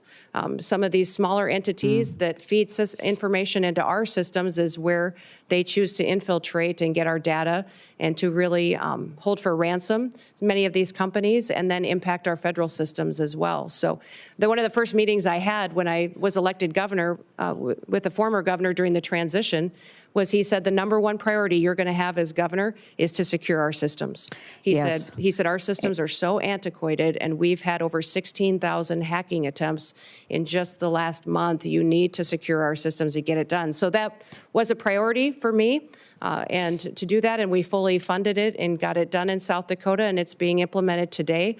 I look forward to doing that at the federal level to make sure that people's data and information is safe, but also our country is safe from these bad actors that have a plan to take us out. Well, thank you. My time has expired, but I do want to end on a note that another thing that I do truly appreciate about you and your nomination is that as a governor, you have worked with those local constituencies as well and those local governments. And I know that this will be an incredible strength that will ensure continued success for you within the department. So thank you, Governor, very much. Thank you, Mr. Chair. Senator Kim. Thank you, Chairman. Governor, it's good to see you. Good to see you again, Thanks for too. coming before our committee. I wanted to just ask you, not just about your work, but how it's going to fit into the broader incoming Trump administration. And in particular, I guess I'm uncertain about roles and responsibilities regarding your position and Tom Homan's. I guess I just want to ask you just point blank, like, who's going to be in charge of the border? Well, the president will be in charge of the border. It's a national security issue, and the president is in charge of this country and has made a promise to the American people, and we will fulfill his agenda. Well, that was a good answer. It's the answer I would have given as well. But I guess I got confused. When Trump made the announcement about Tom Homan, he said, quote, I'm pleased to announce that Tom Homan, and said that he's in charge of our nation's borders. So I guess, again, I'd just like to go back to you. How are you going to work with Mr. Homan? What is the division there? I'm trying to get a better sense of who's in charge. Yeah, Tom Homan is an incredible human being who has over 30 years of experience. Incredible experience. Yeah, I get at that. the border. I'm just trying to think through the insight and wisdom. Decision-making process when it comes to your work. For instance, will he be giving orders directly to CBP, ICE, USCIS? Tom Homan has a direct line to the president. He is an advisor to the president, the border czar. I obviously will be, if nominated and confirmed, and put into the position of being the Department of Homeland Security Secretary and responsible for the authorities that we have and the actions that we take. I say this because I actually want to make sure that we're empowering the next Secretary of Homeland Security. Yes. You know, in the legislation that was codified by Congress and moved forward that started this after September 11th, it said, quote, all functions of all offices, employees, and organizational units of the department are vested in the Secretary. So I guess the reason why I mentioned this is I've just seen some quotes from Mr. Homan where he said, quote, I'll be making decisions on border security and deportation. He was asked in another interview about the stronger role that he'll play, and he said, absolutely, I'll be making decisions on how we do the border. So I just raise that as a concern of mine, because not only is that about the function of our executive branch, but also the capabilities of this committee to be able to properly do our constitutional duties for oversight, the ability for us to be able to have that conversation. We can talk to you, engage with you. That is the direct way. But if he is going to be making decisions, then he should come before this committee as well. And I know that that's something where, as far as I know, his role will be directly at the White House, is not something that will be under the purview directly of this committee. So I just wanted to raise those concerns. Yeah, Tom and I work very well together and talk and communicate all the time, and we'll be working together on a daily basis when we're in our positions under the new administration. And I would say there's no authorities being planned to be taken away from the department or myself if I'm in the role, and we'll continue to oversee signals. CBP. You can understand how people in my home state, maybe around the country, when they hear Mr. Homan saying, I'm making the decisions, when they hear President-elect Trump say he's in charge of our border. So, I urge, that we're going to try to do our best to try to make sure we're empowering the department, empowering the next secretary, because that's where, our laws are invested in our decision making. Yeah.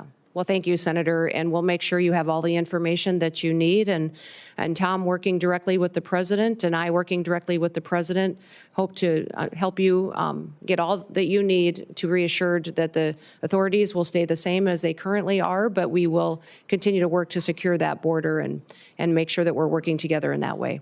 I want to just switch gears about you raised the concerns about terrorism, especially foreign terrorist groups. I guess I just want to ask you, what are the major foreign terrorist groups that are, well, first of all, what are the major foreign terrorist groups that are out there that we're tracking? Which are the ones that are concerns to us in terms of potentially trying to inspire or coordinate an attack upon us? And if you can just give me a sense of what their current capabilities are to try to enact that.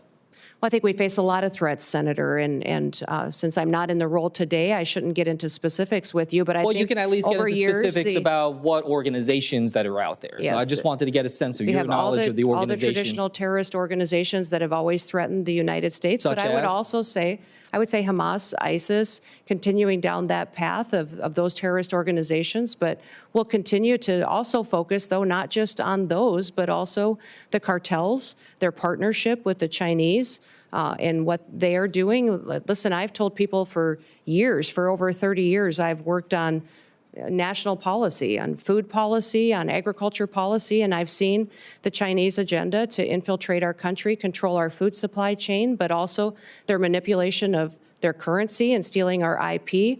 And now I believe that this fentanyl crisis that they have flooded our country with is geared, and the purpose of it is to kill our next generation of Americans. No, I don't discount the importance of those. So when you focus on one or two groups, I think it takes your eye off the ball as to where all the threats could come from. We just spent a significant amount of time talking about homegrown terrorism as well. And I'm glad we're having that conversation. But the reason why I mentioned it, I was not trying to quiz you or anything of that nature. It's just that, you know, when the Department of Homeland Security, when their threat assessment for 2025 lists 3 organizations, lists Al-Qaeda, lists ISIS, in particular ISIS Khorasan, and the IRGC and the threat from Iran. I just want to make sure that I get it. You know, you're talking about the importance of the border. We all understand that. We want to work with the incoming administration to try to have an orderly process, one with that.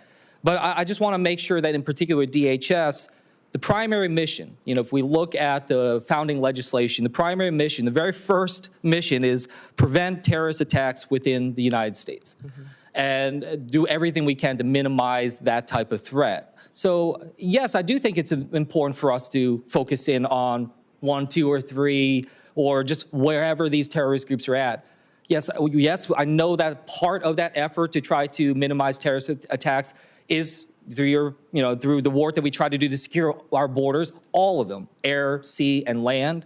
But the primary mission still is about preventing terrorism, not just the border security. That's a tool to be able to accomplish that. So I just raise that with you. I want to make sure that the next Homeland Security Secretary has a very detailed knowledge and understanding about the terrorist groups, their capabilities, and is tracking that on an absolute daily basis, and that they understand that is their top mission. And with that, I'll yield back to the chairman. Senator Johnson. Governor Noem, welcome, and thank you for your willingness to serve. You'll be taking over a massive federal government agency, 240,000 employees. It's probably too massive. I think had I been there back then, I don't think I would have assembled these 22 different agencies in this massive department, but that's what we've got. It's a department that the previous administration, I think, has completely misused. Instead of using Customs and Border Protection to do that, to protect our border and secure it, they've utilized those resources to incentivize a massive influx of illegal immigration. Instead of using the Cybersecurity Infrastructure Security Agency to do that, they instead engaged in mission creep and utilized it to censor Americans with the Misinformation Board. I am concerned about disaster relief, just federal disaster relief in general, creating greater and greater and increasing levels of moral hazard, resulting in higher costs of these disasters. So let's cover each one of those kind of in order. How do you gain control over a massive agency whose resources and personnel have been misused? I mean, how do you root out those individuals who, instead of securing our border, opened it up and facilitated this? Well, Senator, this has been a big topic of conversation in most of the meetings that I've had with the members of this committee was how do we fix this agency, which the reputation is that it's broken and dysfunctional. I think that was the question I get asked the most is why would you want to head up such a dysfunctional department? And I would say that because the mission of the department is to secure the homeland and our people. It's our biggest vulnerability right now. And we have a president that's not enforcing the law. And I don't believe the law should be unequally applied. Everyone should be subject to our laws, and a nation without laws and without borders is not a nation at all. So I will work by ensuring one of the things that Senator Ernst talked about, people have to show up for work. I think there's going to be a majority of people who don't have their primary mission to secure the homeland, that if they don't want to show up for work, then maybe they're just not truly passionate about protecting America. I think they need to do that, and they need to recognize what their job is. The morale in DHS is very low. I'm going to let people do their jobs. I'm going to remind them what their jobs are. Some of these Border Patrol agents haven't been able to do their jobs for a very long time. They've been processing paperwork and facilitating an invasion when they should be back securing our border, which is why they were recruited and wanted to serve there to begin with. We're going to build partnerships with local law enforcement, with ICE and task forces. So we're communicating again with local sheriffs and mayors and law enforcement to partner together. When you talk about the fact that this is such a broken agency that needs so much improvement, a lot of it goes back to why we're recreated and are we fulfilling that mission and making sure that these individuals are getting back on task. So under my chairmanship and under the Trump administration, we did rename a part of DHS, the Cybersecurity Information Security Agency. I in no way, shape, or form ever contemplated that the sub-agency within DHS that was really focused on securing us against the cyber threats and other threats to our infrastructure would ever be used to violate the Constitution the way it was used to violate the Constitution under the Biden administration. This administration has been completely opaque. We do not have the information to know in the communication in terms of what all happened here. So my question relates to how they misused CISA. Will you commit to providing the transparency, providing the information, investigate it yourself, but provide this committee, my subcommittee, the information to expose the truth to the American public, but even more importantly, propose a piece of legislation based on our investigation, based on those results, to fix it so that no administration can ever misuse the language of the law to commit that kind of unconstitutional act and violate people's First Amendment rights. Yeah, Senator, I look forward to working with you on that. And I think what we saw during the COVID pandemic, the actions of CISA, their misinformation and disinformation campaign, the materials they were putting out was shocking. Shocking at what they were doing to decide what was truth, what wasn't, and how they were trying to manipulate the American people. We saw it in elections and Russia influence as well. And so ensuring that they can't do that in the future under any administration would be a priority, that they stay doing what they're supposed to do and hardening our systems and working with local officials to do that is a priority. And I'd look forward to working with you on legislation should you wish to rein them in. So the first step in that process is to expose the truth, to find out who these bad actors were, expose who they were, hold them accountable. I mean, that is crucial that we take that first step. So again, look forward to working with you on that. You know, the tragedy of the California fires, the more we learn, the more we understand that not only was it predictable, it was predicted, which means it was preventable.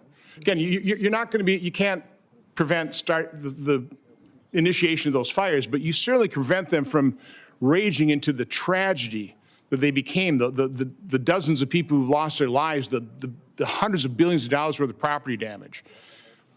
It's not just California, though. I mean, again, that was grotesque mismanagement. That could have been prevented. You can't prevent a hurricane. You can't prevent floods. But you certainly can try and start reducing the moral hazard that we've allowed to explode, quite honestly, by the federal government rushing in immediately, no questions asked, just tell us how big a check you want. What can you do in your new role to try and start reducing over time the moral hazard that we have created in this country with federal disaster relief? Well, Senator, emergencies and disasters are always locally led. They're led by the local communities and leaders, and that's because they're much more responsive and much better informed on how to bring relief and to get those emergency services there to meet the need. Then it's state supported and federally resourced. Which means that when we come in, that we're supporting what the mission is, what those emergency operations and plans are that the local city and county and then also the state has implemented and do what we can to fulfill the mission of our programs. One of the things that FEMA's not doing today that I think we should be doing is streamlining communications. We saw this in New Orleans. We saw it in other terrorist attacks in the country, and you just referenced it as well about the American people not getting the truth, senators not getting the truth and the transparency that we need, is that I believe FEMA can always put out a blueprint for what a response would be should something terrible happen. And when we look at the Secret Service, what happened in Butler, we saw that communication was an issue, that the Secret Service wasn't communicating and balls were getting dropped with local authorities, local law enforcement, and we can put forward a blueprint for how communication can happen and be streamlined between the federal government, the state, and the local entities so that should something happen, this is how we talk to each other to make sure that the public has the facts, they're not getting misinformation, which happened with the New Orleans terror attack just recently, but also up in Pennsylvania as well. That blueprint is what we do at the state level that FEMA has failed to do to proactively educate the public on what everybody's roles are, what we do should something happen, whether it be a natural disaster or a terrorist attack or an emergency response is needed, that we can put out those blueprints ahead of time, educate people, train those local entities, which they currently do to a certain extent today, but not good enough to really know that not only can the resources be pre-deployed in many of these situations so that they're more readily accessible, but also how are we going to communicate and make sure everybody's on the same page so that we can be much more efficient. I wish that we would have had different leadership and a different governor in California, or we might have a different result there. But in the Department of Homeland Security, we can do all that we can to make sure that the people that live in California know that they're going to get a response from the federal government that's appropriate, and we did all that we could to make sure that they had the information ahead of time so they could protect themselves when they do have a failure in leadership like we've seen. Well, thank you and good luck. You bet. Since Senator Johnson brought up California fires, I have to interject here. We talked about burn policies. You know, these are local policies, how we try to not have so much brush and things like that. They're also next to the largest body of water in the world, the Pacific Ocean. So I see these homes all burning on the beach in Malibu, and I'm like, wow, if they just had a generator and a hose, you start sucking the water out of the Pacific Ocean. But you could do more than that. You could pump it and put it in cisterns up in the hills a mile or two in. You know, it doesn't rain very much there, but why don't they take the ocean water, put it in cisterns, and have a bunch of water ready when a wildfire shows up? But it's like, once again, bad local government. Senator Gallego. Thank you, Chairman. Thank you, Governor, for your attendance, and I appreciate us meeting last week and our frank conversation. So in partly following up to our conversation, in recent years, I've been in very close contact with our Arizona border communities, which are unlike other border communities, and about the funding needs to address migrant influxes through the Shelter and Services Program, or SSP. Without this funding, border communities must bear all the financial burden for national immigration challenges and the broken border in general. So that means police, fire, hospital systems, in general, anything of that. And at the same time, they will also face the potential challenges of street releases. And again, these are very small towns on the border, so having thousands of people being released becomes both burdensome, security issues, and just not fair to them. And we get lumped in with places like New York and Chicago about how they do their shelter programs. Our shelter programs are not the same as New York and Chicago. We do not permanently put people in apartments or anything of that nature. We are trying to move people away from the border so that way they don't become a burden on these very, very small communities. So I'm very highly concerned, as I told you in our meeting, when the SSP program becomes politicized and to the point where we get lumped in with those programs I don't think are effective and are actually counterproductive, and it ends up depriving our small Arizona borders of these very, very vital funds that they need So as DHS Secretary, how would you ensure that border communities are not left to respond to and pay for these immigration influxes, the broken border system on their own? And would you commit to helping really not politicize or just join the SSB program to the point where places that are doing things correctly, like Yuma, Arizona, like Pima County, like Cochise County, aren't lumped in with the people that are doing things incorrectly, like New York State and Chicago?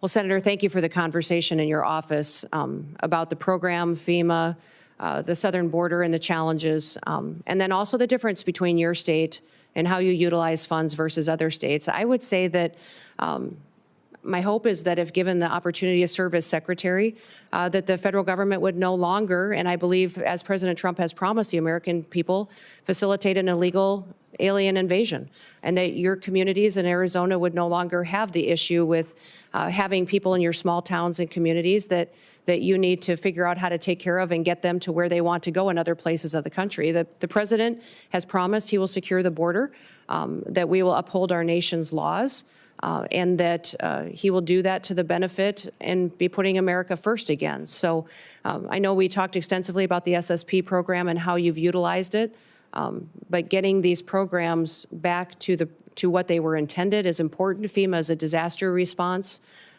agency, and some of the facilities that have been utilizing these types of funds and dollars need to be reevaluated and to make sure that it's truly doing the service that is upholding our nation's laws. And certainly I understand reevaluating, especially how some of these states have been using it. And in an ideal world, we don't have to have a program like that because we don't have this mass of humanity that's coming towards our borders. But even under the first Trump administration, we actually still needed it also. So this is why my concern is to not get rid of this program because, again, these small communities, I'm talking communities of maybe 10,000 people, maybe only 6 or 7 cops are going to end up really bearing the brunt.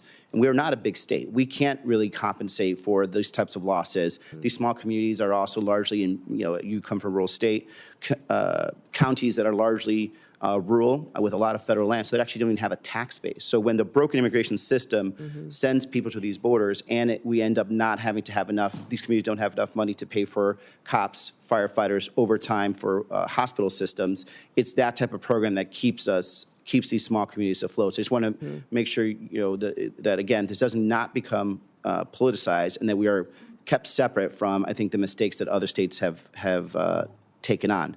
Moving on, in Arizona, we have large parts of the border that run through tribal lands. We have 22 federally recognized tribes. We have great relationships with these tribes. They want to be collaborative partners when it comes to border security. And we have some great programs that have worked in the past. For example, the Shadow Wolves program with the Tohono O'odham Nation. It's a really good example, collaborative program of tribal law enforcement that worked with DHS to make sure they stop human smuggling and cartels going through the borders. But as DHS Secretary, what is your plan to consult with our border tribes and work together to balance both national security but also their sovereignty? Yeah.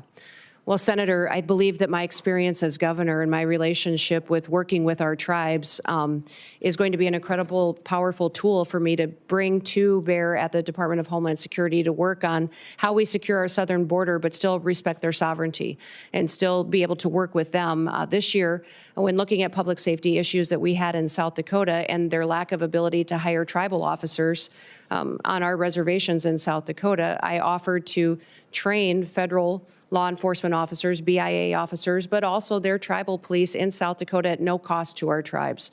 And it's been an incredible, powerful tool that we've had to build relationships. Those tribal police had the chance to go through academy with the local maybe deputies from the counties and the state highway patrol troopers that were coming on board. And those relationships have built partnerships in our state that we didn't have before. The Shadow Wolf training opportunity is incredible that was down in Arizona that you spoke of too. And in looking into that program, I'd like to continue to build on that and perpetuate in the future so that our tribes have an opportunity to have a secure border, but also have it reflect their values and their culture and have their own people be a part of the solution. And then even when it comes to the infrastructure of the wall, that we're respecting that and their landscapes and their land as well. So I look forward to working with you as we move into this next administration to be able to protect our country and then work and respect our tribes as we do so. Thank you. And President Trump and some of his other potential staff and advisors have been very vocal about implementing a mass deportation strategy.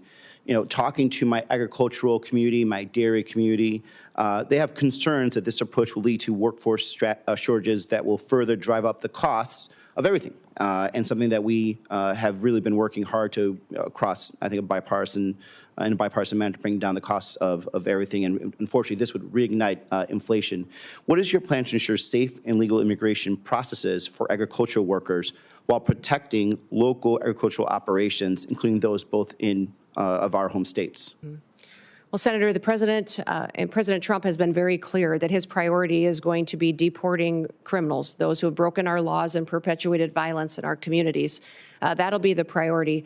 And as I spoke earlier with our statistics, having over 425,000 of those with criminal convictions in our country, that will be a focus that we need to tackle right away, and it'll be a big one. Beyond that, his next priority is going to be those with final removal orders, and focus on those individuals who have long overstayed, and that there is a consequence for ignoring our federal laws. Beyond that, we'll continue conversations. As you know, I'm a farmer and a rancher and come from an agricultural state, and we'll work together to make sure that laws are followed.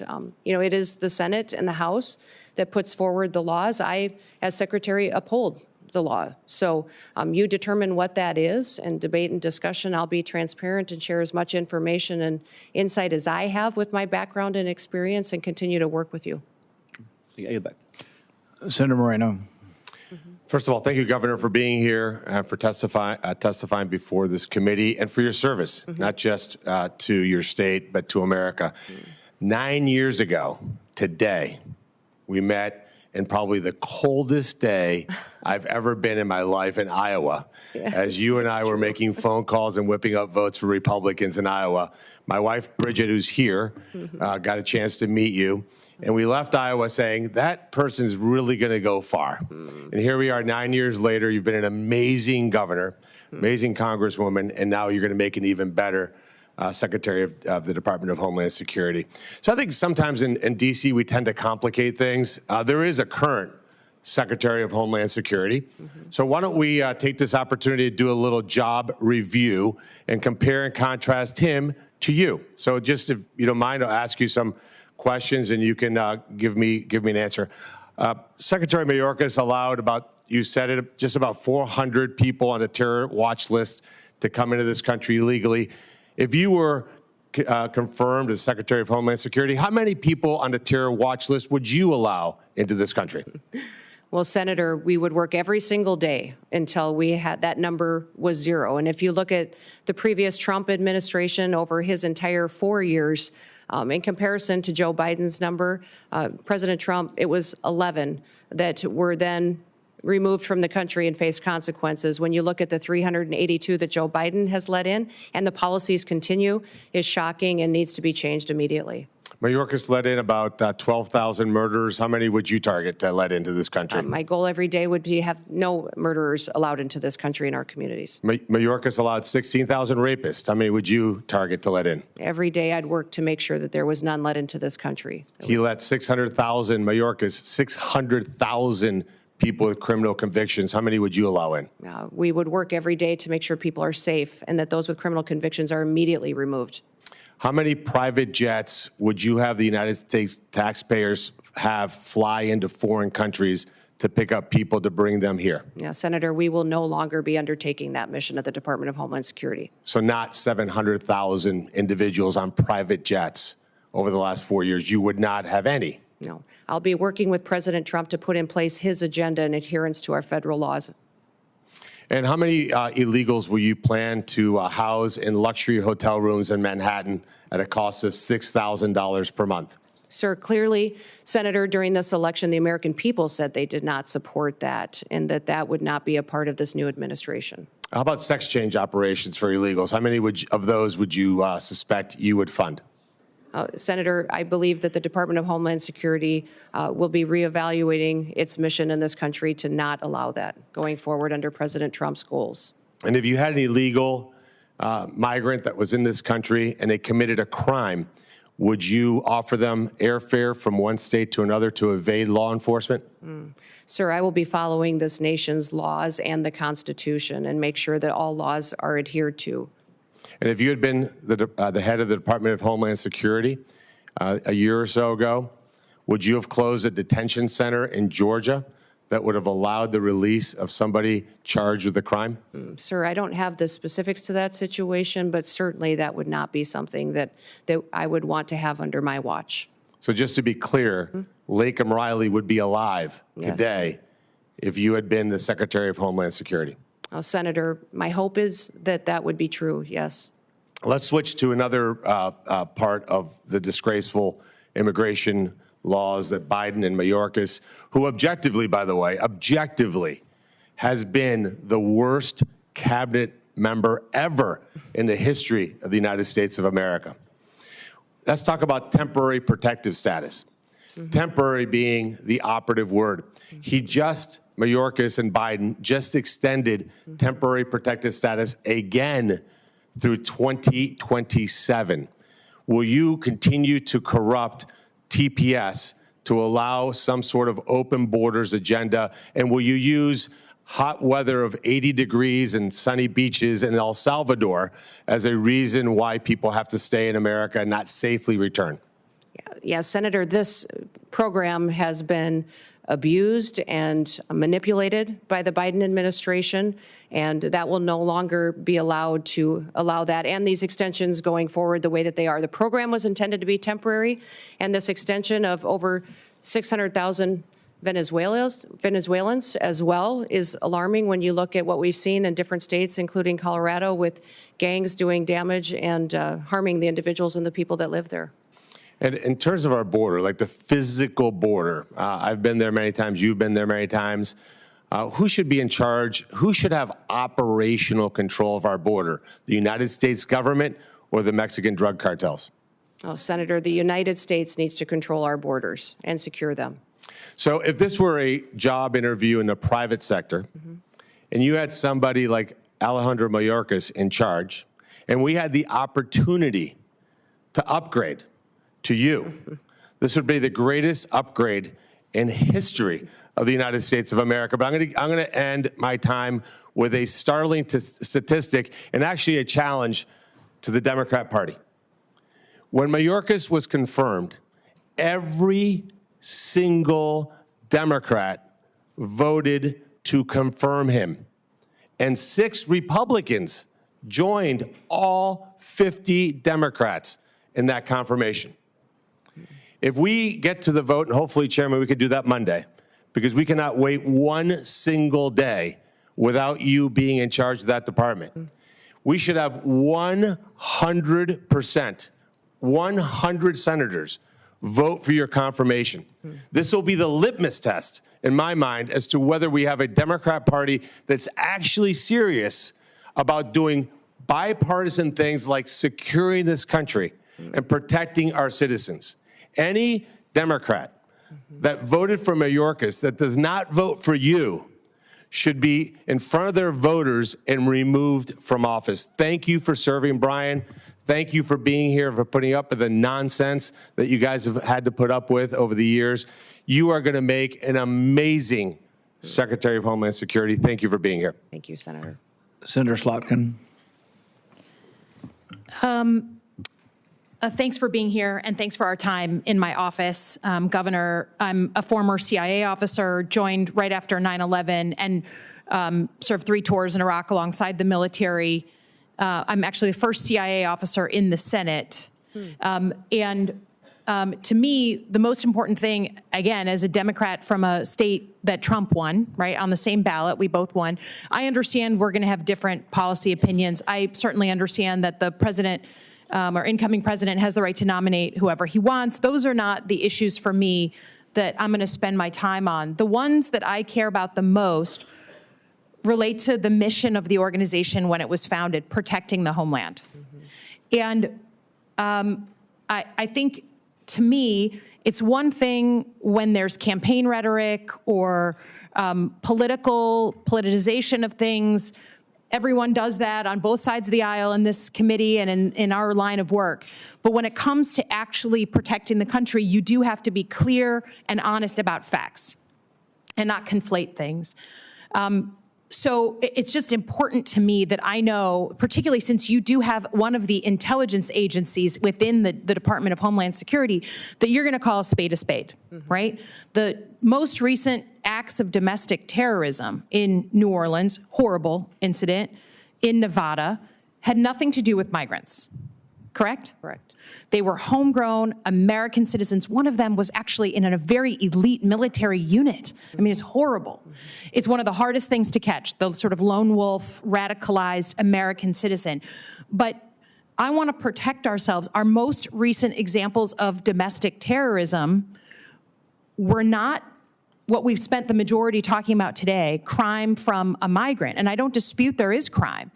But I just want to know, and I want to hear from you as an intelligence officer, that you're going to speak about real threats and not blow something up, politicize something, make something more exciting, because that's maybe what the president wants to hear, but your mission to protect and defend the Constitution means calling honestly what the threats are to the country. Can you just give me a yes or no, please?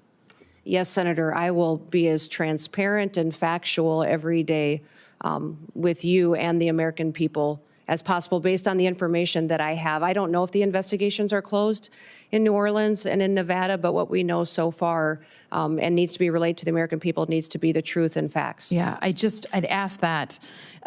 We've talked a lot about border security. As a CIA officer, I think one of the only people on this committee who's actually worked on protecting the homeland. I'm a Middle East terrorism and militia expert by training, so I believe deeply in it. And every country of the world gets to decide who comes inside its borders. Mm-hmm. That's not a radical concept. Mm-hmm. But I think I've been open with this committee that it is also on us to fix the deeply broken legal immigration system. Mm-hmm. I'm glad to hear that you're going to carry out the laws on the immigration system. Democrats and Republicans are to blame that we haven't fixed this system. But I also believe you can't fully control the border unless you give people that we need for our companies, for our economy, a legal vetted way to come here. Mm-hmm. So do you believe in legal vetted immigration and that we need more of it in the United States? I do believe we need to follow our legal immigration laws and that it needs to be vetted. We need more resources, I believe, in some of the elements of this to ensure. Do you believe that our economy depends and needs some level, just like your family came from Norway and on economic, drive and wanted a better life? Immigration's always been a part of our history and will be a part of our future. We just need to make sure that we're adhering to our nation's laws, which this body has the ability to. I'm with you. Continue to change and to put in place. Again, going back to the fact that you will pledge an oath to the Constitution, not to President Trump, just like every other nominee. President Trump said in November that he is willing to use law enforcement, National Guard, or even active duty military to go after, quote, the threat from within the United States. I don't know exactly what he was talking about. But we have recent examples from your predecessors at DHS where federal law enforcement were sent into a state, in this case, Oregon, without coordination with the governor. Those federal law enforcement officers at the time were putting down threats to federal buildings, and they were legitimate threats. I don't dispute there was destruction of property going on during a bunch of protests and riots. So I don't dispute that, but they weren't wearing insignia. We talked about this. They weren't wearing any markings. So people were arrested by folks in fatigues with no names, no idea who they were, like right out of a bad Hollywood movie, okay? If the president asks you to send in federal law enforcement to a state without coordination of that governor, would you support that action? Senator, my job, if nominated and sworn in as Secretary of Homeland Security, is to uphold the Constitution and to uphold the rules of this country. Yes, that will be the oath and the pledge that I will be making. And my goal also is to work with you to ensure that we have situations that are always appropriate, that we are well defined. I just need to know, you're a former governor. You can imagine that if Joe Biden sent in 700 federal law enforcement under Secretary Mayorkas, without coordinating with you, I think we can agree you'd be a little upset. So I just ask that you give the same respect for coordination, and that we are very sensitive. People are worried about politicizing of law enforcement and the uniformed military. That's a bad thing. I hope we can agree. Lastly, I will just say, look forward to looking at the northern border, the Gordie Howe Bridge, your help staffing that. We know you aren't, right now, across many administrations, we haven't met our staffing goals at DHS, and that's a problem, so we really want to make sure that opens on time. But I also want your assurances, you received FEMA assistance from Joe Biden's administration, right? You had historic floods, you asked and requested of the administration, and you were given millions of dollars to help with that. I understand you don't like Gavin Newsom, but can you say in front of the American people that you will open the books to this committee, who does have oversight over FEMA, right? That you will open the books in a bipartisan way to ensure, whether it's North Carolina or California or anywhere in between, that the American people can know that you are not playing politics with disaster assistance? Yes, Senator, I'll work with you and this committee to make sure I'm following the federal law and ensuring that you have information and transparency from us and from DHS and FEMA. Thank you. Appreciate it. Yield back. Senator Langford. Governor Noem, great to see you. Great to see you, too. Thanks for being here. Thanks for accepting this nod that the president has given you. For Brian, thanks. Both of you, you've walked through a lot. I have had the privilege of knowing you for a very long time, since we served together in the House of Representatives. So I have the benefit of knowing your qualifications and how strong you are in all these background issues and how hard you work on these things, because I've seen it firsthand. So I appreciate you stepping into this, because a lot of attention across the country will be focused on this. You know that full well, and you've stepped into it. For Governor Landry, my state and many folks in my state are praying for you and for your state. You've done a great job in leadership at this moment in a very, very tough time for Louisiana. And we don't want to see acts of terrorism anywhere in our country. And it's incredibly difficult days for a governor. So thanks for your leadership on that as well. I also have to tell you, Kristi, I've whined to my wife occasionally about the temperature that's coming on Monday. I'm very excited about Trump's inaugural, but we're all going to be sitting outside in about 12 degrees. And I thought, just for fun, I would check South Dakota on Monday. It's 1 for a high. For a high. Yeah, for a high. And so I'm going to stop whining about the temperature Monday here in Washington, D.C. on it. I'm going to run through a couple of things here because I know you. Not everybody in Oklahoma knows you. The questions that I get from people, though, in Oklahoma, I want to be able to run past you because they want to be able to know the answer to these things. So I'm just going to blitz through a whole bunch of them. Will you use the legal authority that DHS already has to be able to close our border?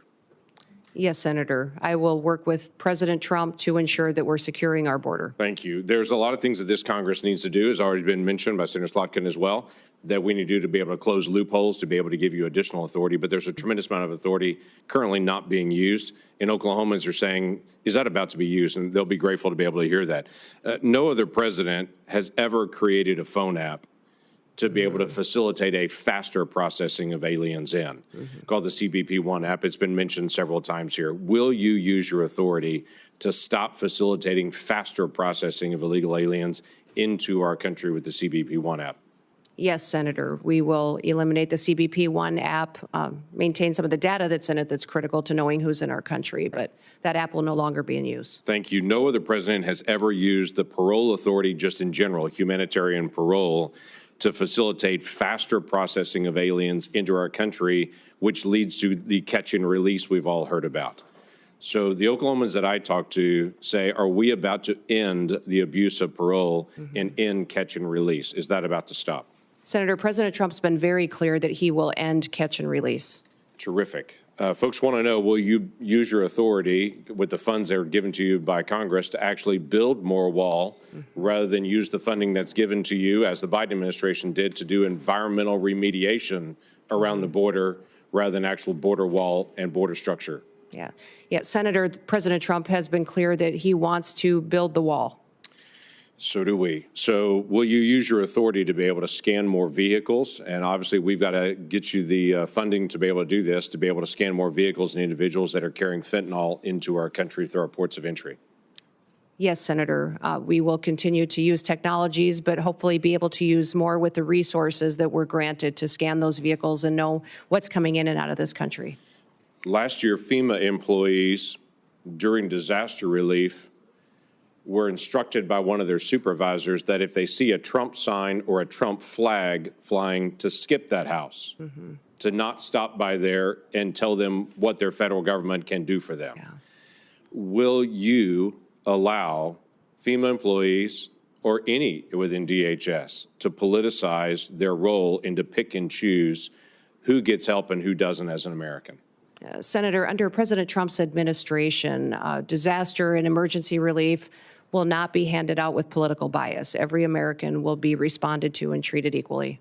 That's what folks want to know. Will you review the Secret Service responsibilities to be able to go back through it and to say, are they focused on their primary mission, or is there something that could distract? Secret Service still chases down financial crimes. They're still chasing down child exploitation. Those are serious things for Treasury or for FBI to do, but there's a question is if that's the first priority for Secret Service. Senator, the Secret Service is in need of dramatic reforms. They do have a protective detail element that is their priority, and also an investigation side. My understanding is that that investigation side is often used to train the protective detailed officers, but clearly they are not focusing on what their true duty is, and it needs to get back onto what they were created for, and that was the protective detail mission and emergency situations that they need to help plan and prepare for and defend.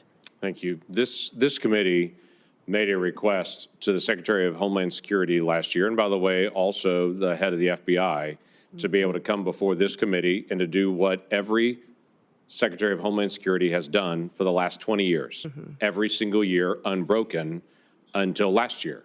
And then the Secretary refused to come before this committee in an open session and talk about national threats.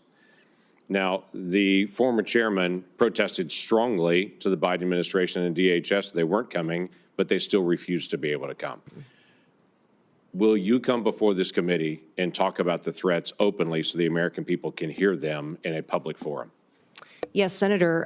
Senator Peters and I discussed this quite a bit in our meeting as well, and I have committed to come and give that briefing to this committee and to the American people. Thank you. We need that. Let me tell you another challenge we've had with Homeland Security in the past 4 years. When we ask for data and for information, we get, I'll get back to you on that.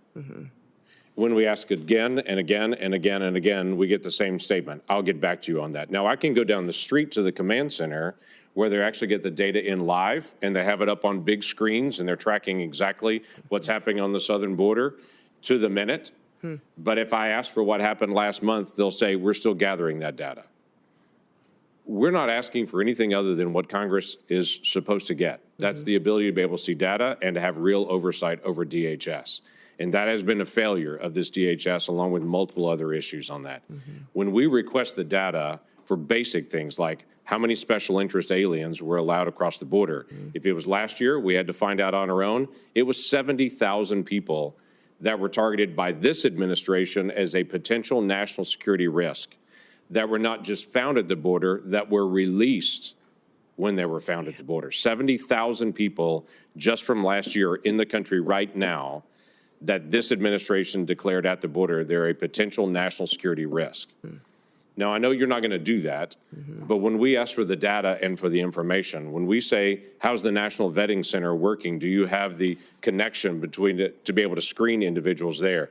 We're just doing our oversight responsibility. You've served in Congress before and did a great job on that and did oversight. We want to still be able to do the same thing. Will you provide data to this committee so that we can cooperate with you to help? Senator, I will follow the law and be transparent with you and allow you to do the due diligence towards oversight that you are tasked with. I have absolutely no doubt about that, Governor. I have absolutely no doubt. Looking forward to you serving in that role. Thank you. Thank you.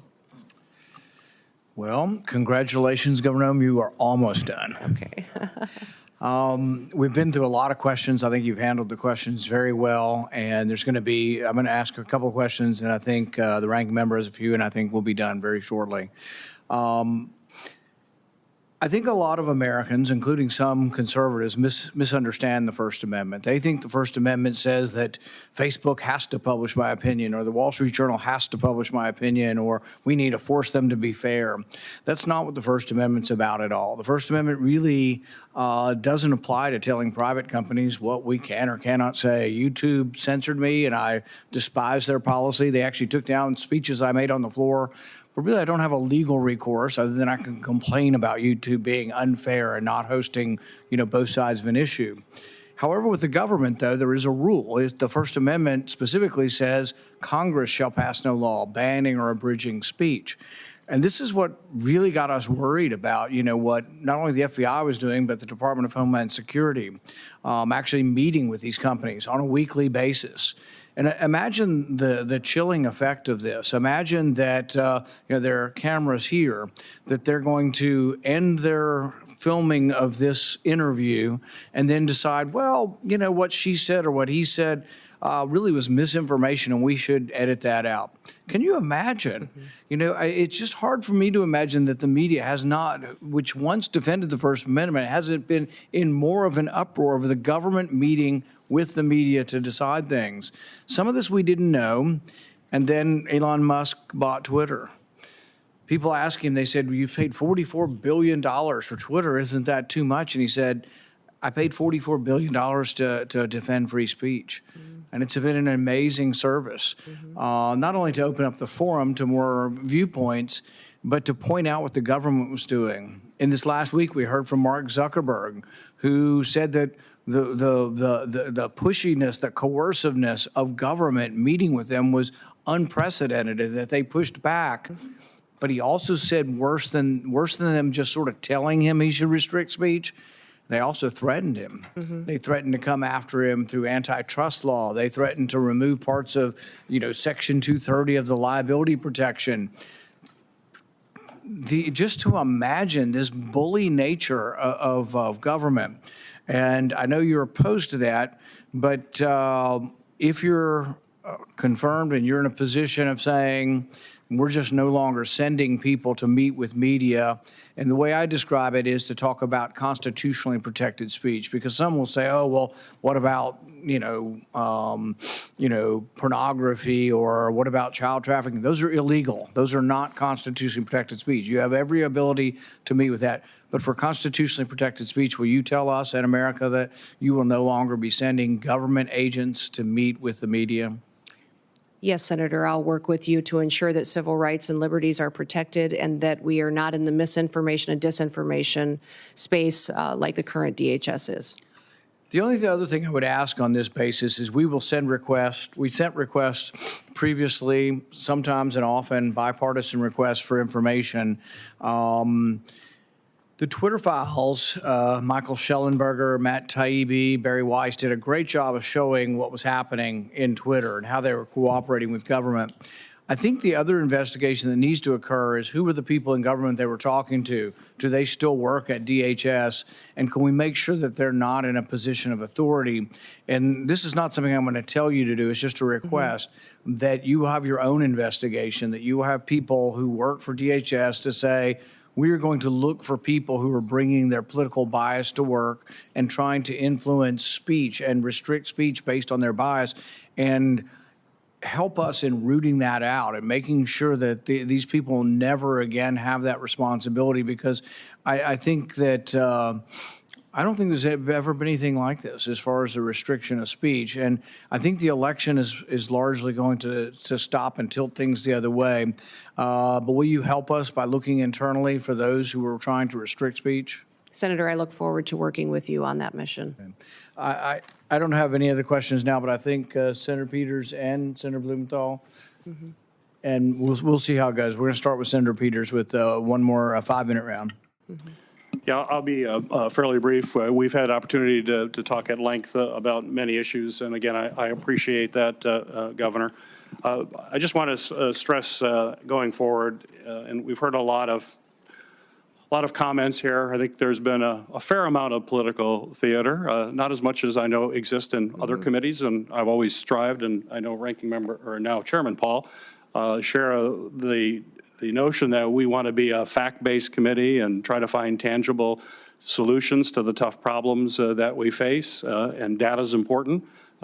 We've heard a lot of numbers being thrown around here, and I don't have time to go through and challenge those numbers. Some of them we don't even know where they came from. I don't think that's helpful to the very important mission, if confirmed, that you're going to be dealing with. So I hope in the future that we're actually dealing with facts. You've mentioned many times that you do want to deal with facts and real data.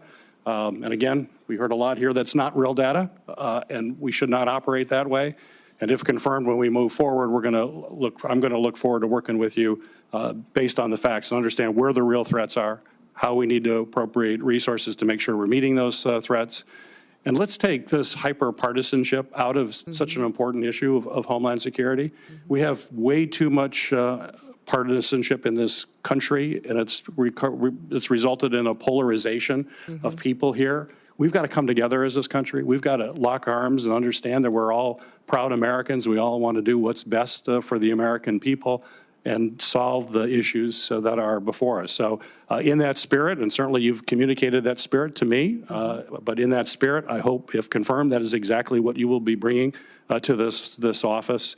And let's move away from this toxic political environment that we have in the country and celebrate what's great about our country and the spirit of bringing the American people together. So I have one question before we turn it over to other members. As a member of this committee, as well as the Armed Services Committee, I've focused a great deal on the safe integration of drones in our airspace. While addressing the growing threats that drones possess. We certainly see what drones are doing in changing the face of warfare, whether it's in Ukraine and other battlefields around the world. We are very concerned about the weaponization of those drones and what it could mean to the security here in the United States.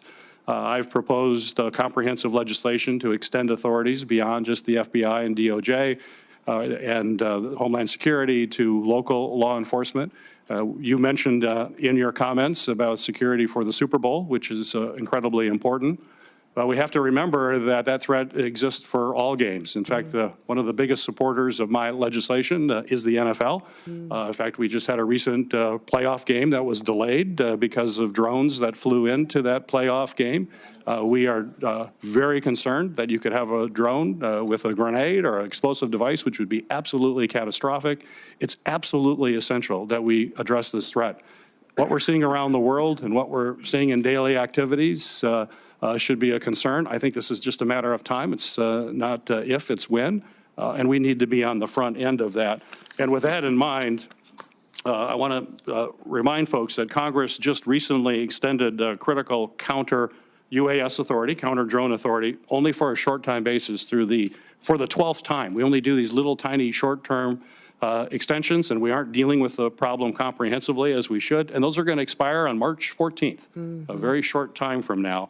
And so my question for you, Governor, is if confirmed as DH Secretary, will you commit to working with me and my colleagues to pass durable, long-term authorities that will protect this country from what is a real threat and it's just a matter of time? And I don't want to have a horrible incident occur and people wonder why we didn't take action beforehand. So please address that. Senator, I look forward to working with you in this committee to address the threats we may face and the usage of drones in this country in relation to our national security interests and our Homeland Security interests. So thank you for bringing up the conversation today, because it is one of the areas within DHS that we have a responsibility to address in cooperation with Congress. And my first comments, I'm bringing people together. Please comment on that. Oh, well, thank you, I didn't sir. ask that question, yes, but no. it's in my 24 seconds left. I'm looking forward to working with everyone, Republicans and Democrats, and everyone else in between that in this country that is focused on keeping America safe and secure for our future. I would just point, Senator, to my background and my history. When I came to Congress, I worked with Republicans and Democrats on both sides of the aisle on many pieces of legislation and was very happy to do so and focus on priorities on where we could agreement, knowing we may disagree on some issues, but there was areas where we could keep the federal government accountable and do due diligence by the people that pay their taxes and get up and go to work every single day. As governor as well, I was governor for every single person in the state of South Dakota, and they were my #1 priority, and everyone knew there that it didn't matter if you were Republican or Democrat, that my focus was on them and keeping our state thriving and free. So I look forward to continuing the work that I always have to be coming up with solutions and in a bipartisan manner. And hopefully my visits to your office and conversations reflected that and my intention on how I would conduct the role as the Department of Homeland Security Secretary. Got a brief follow-up to that. Sure. So it's data Yes. and facts that we can all agree on that drive our policy and not political theater. Would you agree? Well, certainly, sir, we need to be addressing facts and information rather than political theater. We also need to speak truth to facts. So I think it's important that we're willing to confront our challenges head on and have those conversations. And you'll see me back at your office door very soon to continue our work together. Very good. Thank you. And I want to second basically what Senator Peters has said. Like on records requests, I've told him, and I plan on it, it's going to be administration of my party. But if he wants records and they're legitimate records, we're going to sign requests together, and we'd like to get the records. It also helps, though, and I think Senator Langford mentioned this, is you ask a question, not you, but to the administration or any administration, and they're like, oh, yeah, we'll get back to you on it. Many times I've even asked in advance, and I would suggest that we ask in advance together. We ask in advance. If you're coming in a month, we say we want this data, be prepared to talk about it. And if you are, you'll have many more friends on both sides because what usually happens, and that's why I don't like springing the question. If it's a technical question that needs data, we're going to tell you in advance, at least I will, and we want you to come prepared with that. And that goes a long way because really what happens is we get stiff-armed. They say, we'll get back to you, and then we have no way to force you really, other than we could cut the money off, and nobody ever does that. But you'll have 200,000 people working for you. By goodness, send your experts out, scour the records. And it is true. I mean, facts are difficult, and sometimes there's different spins on the same set of facts. But I think that will help. On the drones, I think we need more facts, you know, so I'm more than willing to work with the ranking member on doing something on drones, but I don't want every sheriff out there shooting up in the sky at stuff. We got to figure out, we got to get the truth about, do we really have drones everywhere flying all the time? How many of them are planes? How many of them are drones? And let's go through this, and then let's figure out. And then let's talk about how we bring drones down. If we interrupt and collect a lot of cellular signal through that, are we doing it with a warrant? What are we going to do with all the Americans' data that we've collected to take down drones? If we have to take a whole cell tower's worth of data, there's a lot of innocent people's data is going to be collected in that. Is that being gotten rid of? So I think there are ways we can get to the right place. Everybody, obviously, nobody wants drones coming down. And the only other thing that I'd add on drones before I turn it over to Senator Langford is, look, I'm all for the NFL being protected, the Super Bowl being protected.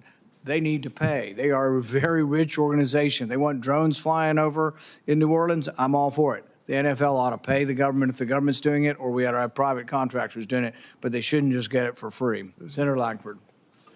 Thank you.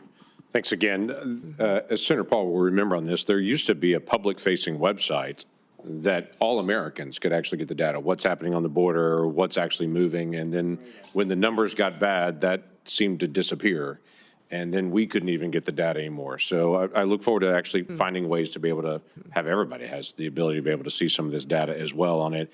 There's a reason that the DHS secretary is the very first week of nominations. This is a really important role, and it is a nonpartisan role. It is a national security role, and we're grateful that you stepped into this. But it is important that we actually get you on the task to be able to make sure that's out there. You mentioned earlier in your testimony that we do have a morale problem at DHS right now. And I think a lot of that is because people that signed up to be federal law enforcement to be able to protect the United States of America have felt like they've been sidelined and they've not been able to do their job that they really signed up for. And what I'm hearing from you is you're going to allow them to do their job again. What has been historically true for a long time, that federal law enforcement is there to actually help protect the country and the citizens in those communities, that you're going to allow them to do that, and that's helpful. So I have two quick things that I want to be able to mention on this. One is right now, just in the structure of this, and we can talk about this a different time, but CBP facilities that are along the border are really run by a different entity called GSA. And they're not allowed to be able to do updates on their facilities or to design their facilities. Somebody who lives 3,000 miles away and who doesn't actually do Border Patrol work, they actually design and oversee their facilities. That's a problem that we've got to be able to fix. So we've worked to be able to give more flexibility to CBP, that when they have difficulty and challenges there, they have the ability to be able to make those changes. But I'm not going to ask you to make a commitment to this because this is just one of those detail areas. But will you commit in the future to working with us, that this committee and you can work together to be able to figure out how the folks that are on the field can actually make decisions about the facilities they work in? Yeah, Senator, I commit to working with you on that issue. It's terrific. And then I had a constituent in Oklahoma that is a hunter, like you are, like I am. Yeah. He had a bag that he had some additional rounds that were in his bag that were left over from a hunting trip months before. He packed his bag, went on a vacation trip overseas, went through security with his bag. When he got overseas and then left and came back, they scanned his bag and said, you have bullets, you have rounds in your bag. And he had, I think, 5 that were in his bag that he didn't even remember were left over in an outside pocket from a hunting trip before. Well, they promptly put him in jail and held him there and detained him there. Now, we worked through all the process to be able to get him back. My question is, that same bag went through TSA security in my state before it went through security overseas. And so one of the questions that I've asked is, why were those rounds picked up there and not here? Now, we don't have the full answer to that yet. But that's just one of those TSA questions that we need to have. Americans right now are on planes all over the country, and they count on a certain level of security when they go through that process. So in the days ahead, will you work with me to be able to identify what are the challenges that we still face with the screening process and to be able to correct those for the security of all Americans? Yes, Senator, I will work with you on that. I was surprised TSA didn't come up more today, but that is a area in need of reform as well, and I look forward to working with you there. Look forward to that. Thank you. I yield back. Government needs a healthy dose of common sense, bullets in your bag. I had a guy with bullets in the back of his pickup truck coming back from Mexico. We arrested him and took his truck, and only because the Institute of Justice fought for him for 3 years did he get his truck back. I mean, that's crazy, the things we do. Let's have some common sense, and hopefully someone overseeing it will allow that. Senator Blumenthal, you're going to finish this up. Thank you, Chairman Paul. I'm the last of your questioners, so that means I get unlimited amounts of time. Okay. Not really. Not even close. I want to sort of continue the emphasis on bipartisanship and most especially on immigration reform. What this nation needs is comprehensive immigration reform. We know about the need for more H-1B visas and other kinds of extensions of the visa program that enable the United States to have more workers that are desperately needed in certain areas of our country. We know that there has to be better border security generally. We know we need to provide some kind of path to earn citizenship for a lot of the undocumented people in this country. And we know it's possible because we did it in 2013. The United States Senate, as you will recall, passed a comprehensive immigration reform measure. Overwhelmingly, it was bipartisan. I was proud to be a part of it going through the Judiciary Committee, but obviously it will involve Homeland Security. And I hope that we can continue, as Senator Langford was a part of the effort in the last session, to expand on those efforts and move forward on a bipartisan basis toward bipartisan, comprehensive immigration reform. I want to talk to you a little bit about domestic terrorism, which we discussed during my previous round, and I know you've discussed it afterward, including not just migrant crime and radicalization by ISIS, which are real and present problems. I also want to ask you about domestic terrorism events unrelated to groups outside our borders. We've seen a rise in anti-Semitism in this country. It has spiked beyond any prediction. And I want to know of your concern with anti-Semitist, racist events, Charlottesville, Buffalo, Pittsburgh. There's a shorthand for these violent terrorist acts against people in the United States. Yes, Senator, I'm very concerned about what we've seen in this country as far as anti-Semitic violence that has happened. In fact, last year during our legislative session, I brought legislation to more clearly define it so that we could fight it in our home state. And I'm hopeful I can work with you to continue to do what we can to make sure that we are addressing this rising threat and not facilitating it in this country. And I just want to make sure that when you say we're protecting Americans against terrorism, that we're protecting all Americans, including people in mosques, in churches, in synagogues, people regardless of their worship, their race, their background. We need to protect all Americans from anti-Semitism, racism, Islamophobia. I hope you'll commit to that effort. Yes, correct. Thank you, Senator, and I look forward to working with you to do that. In my closing minute and a half, I just want to call your attention to an effort that I've led to help reunite children with their parents, children who were separated as a result of the so-called family separation policy in the last administration. I have introduced a measure called Keep Families Together, not only to limit separation of families at or near ports of entry, but also the Families Belong Together Act for several Congresses to help bring the children, the kids who were victims of this policy and who still are not back with their parents. I hope that you will support that kind of effort. Senator, the Trump administration never had a family separation policy. They had a zero tolerance policy, which said that our laws would be followed. What I'm alarmed by is the over 300,000 children that went missing during the Biden administration. And when we talk about children and what they're potentially facing as far as victimization in this country and the trafficking that's going on, this administration's lack of desire to find out where those children are or what they may be going through is alarming to me. So I want to stop that. Because my time is expiring, I'm just going to interrupt again with apologies to say, let's put aside. Well, I can't put aside 340,000 children. Labels. Let's put aside what happened in the past.